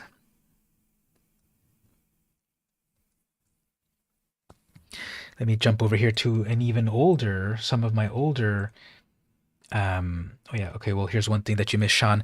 If you like Marvel, find the Marvel Minute on YouTube. That's one of my other channels. Subscribe to that. That's focused on Marvel stuff. The Marvel Minute. 8 months of carving, I believe it. So here's one of my oldest socials. Not YouTube. DeviantArt. Anyone remember DeviantArt? Anyone still have a DeviantArt account? Your 21st key is your best work so far. I think, have you shown it as the finished one? or the sort of work in progress. So I haven't added anything to this. Like the last one that I uploaded here was a 2017 photo of some clouds that I took. Well, thank you. I haven't logged into Pinterest in a little while, but thank you for that. So here's some cloud photos that I took in 2017. Let's go back to the old stuff. Look, I did that. When did I do that one? 2008. I uploaded that in 2008. So I had an actual cup that looked very much like Master Shake. Took a photo of it, uploaded it. That's when I was putting my original email there instead of a real credit. And so, real life Master Shake. You can check out your journey tree on YouTube. Got a new video about Earth system science. Okay, we'll look at that in one moment. What is some of the old stuff that I've got on this old account? Yeah, this used to be the hot network. Oh, there's the Mount Soledad monument here. 2014. Evening time. I really like how the silhouettes on that came out. Even the blurry person right there.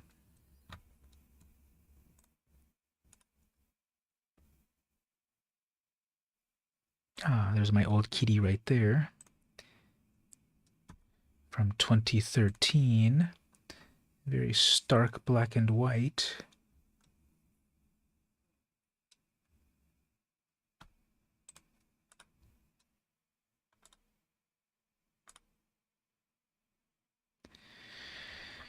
Let me see here. Let me just jump to the oldest stuff. I guess the very, very, very oldest stuff here, 2006. I know I was on MySpace, but what years was I on MySpace on? But that's 2006. I got on Twitter in 2009. And anyway, this was a photo retouch that I did, just showing off some Photoshop skills before and after. Pretty good. Fixing up the cracked photo, resurrecting the incomplete stuff. Curtain, face, body. I didn't remember doing that until I saw it again for the first time all these years later. I remember this one a little bit more. Preston, but who's Preston? Photo retouch for Preston. I remembered working on that, but I don't remember Hamid. And I don't remember Preston. Who was Preston? But I did a photo retouch for him. A little easier than Hamid's photo. Just fix the tones, fix some of those cracks and such. Friendster. I was never on Friendster back in the day. I was on MySpace. I resisted Facebook. And time flies. Well, here's just some. What is this?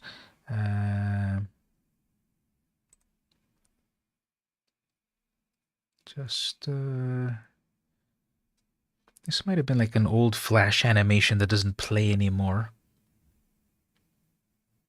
Horror is my most recent video. It's actually a Flash movie. I don't remember where I got the idea.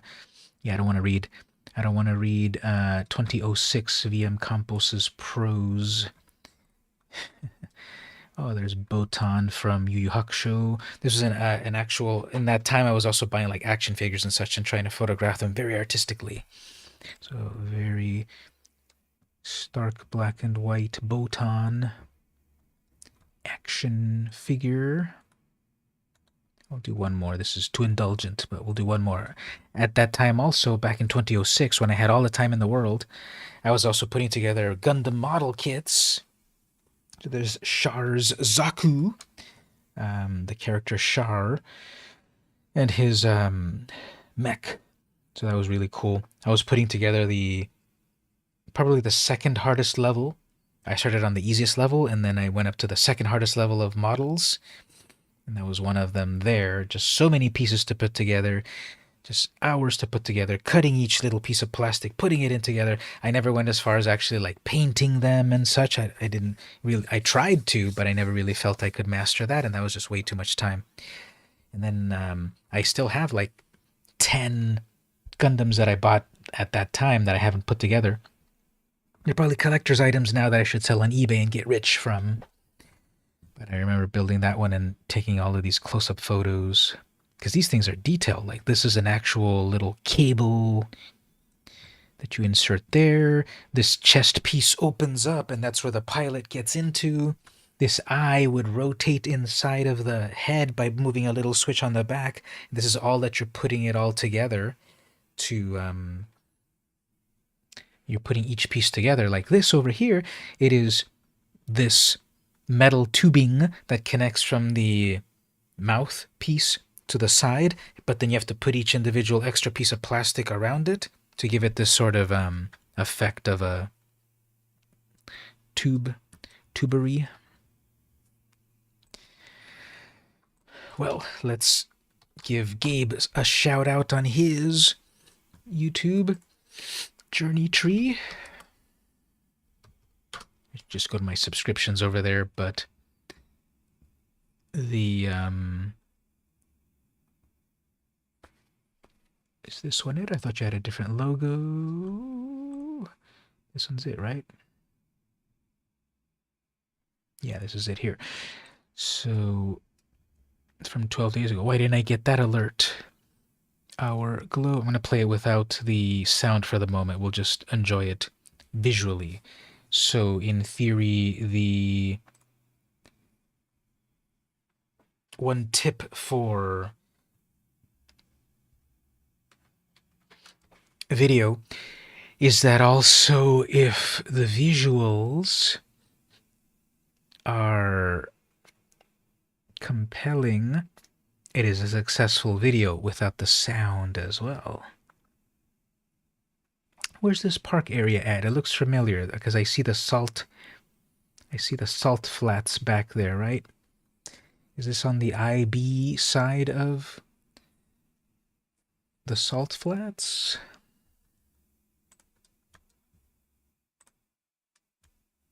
So I gotta rewatch it soon with audio, but we'll give you a couple of views on that and a thumbs up. There we go. So if all of you haven't checked out Gabe's YouTube, go find Journey Tree and subscribe and give some likes. And there's also my tribute video. Thanks again for that. That's over by the trails on 13th Street. That's at the end of 13th Street, right? Yeah, when I lived there, that wasn't there yet. But I saw from the background the salt fields on the other side of the water. So yeah, thanks for sharing that. The ones that go to the Silver Strand up to the Coronado. Yeah, I used to live on 7th Street, Cherry Avenue, and at the end of 7th Street is where that bike lane would start to go to Silver Strand. And I remember years ago, back in elementary school, I guess it was somewhat, I vaguely remember the details, but it was some kind of a sad day, and I rode my bike from my house there at the corner of 7th Street and Cherry up through the bike trail there that we're talking about, all the way to Coronado to find my friend who lived on Silver Strand. And that was like the furthest I'd ever gone by myself on my bike. Maybe 1 mile, 1.5 miles, whatever it is, from that spot to the Strand. So 3 kilometers or so on my bike, elementary school, primary school. And that was the furthest I'd ever driven on my own on my bike. And that was 35 years ago, 36 years ago. Time flies. Well, speaking of time flying, that was a 30-minute digression that we said there. I said 30 minutes ago, hey everyone, we're wrapping up the stream. And that was 30 minutes ago or so. So thanks for hanging out. Thanks for indulging in all of that. Just catching up with a few things. And so, yeah, once again, everyone, good coffee shop over there. Oh, is there? I didn't know that there was one. I might check it out there. And actually, we've still got to do that photo meetup to just take some photos around town and such. I think Steven was also saying he wanted to get in on that. So maybe we will do some sort of photo meetup soon. So stay in touch on the Discord to plan that, or some more gameplay, some more Commander IRL. So thanks for stopping by, everyone, again, and check out the stuff coming soon on the YouTube. Check out the Marvel Minute, and we'll be in touch on the Discord, and we'll be back on the stream next time.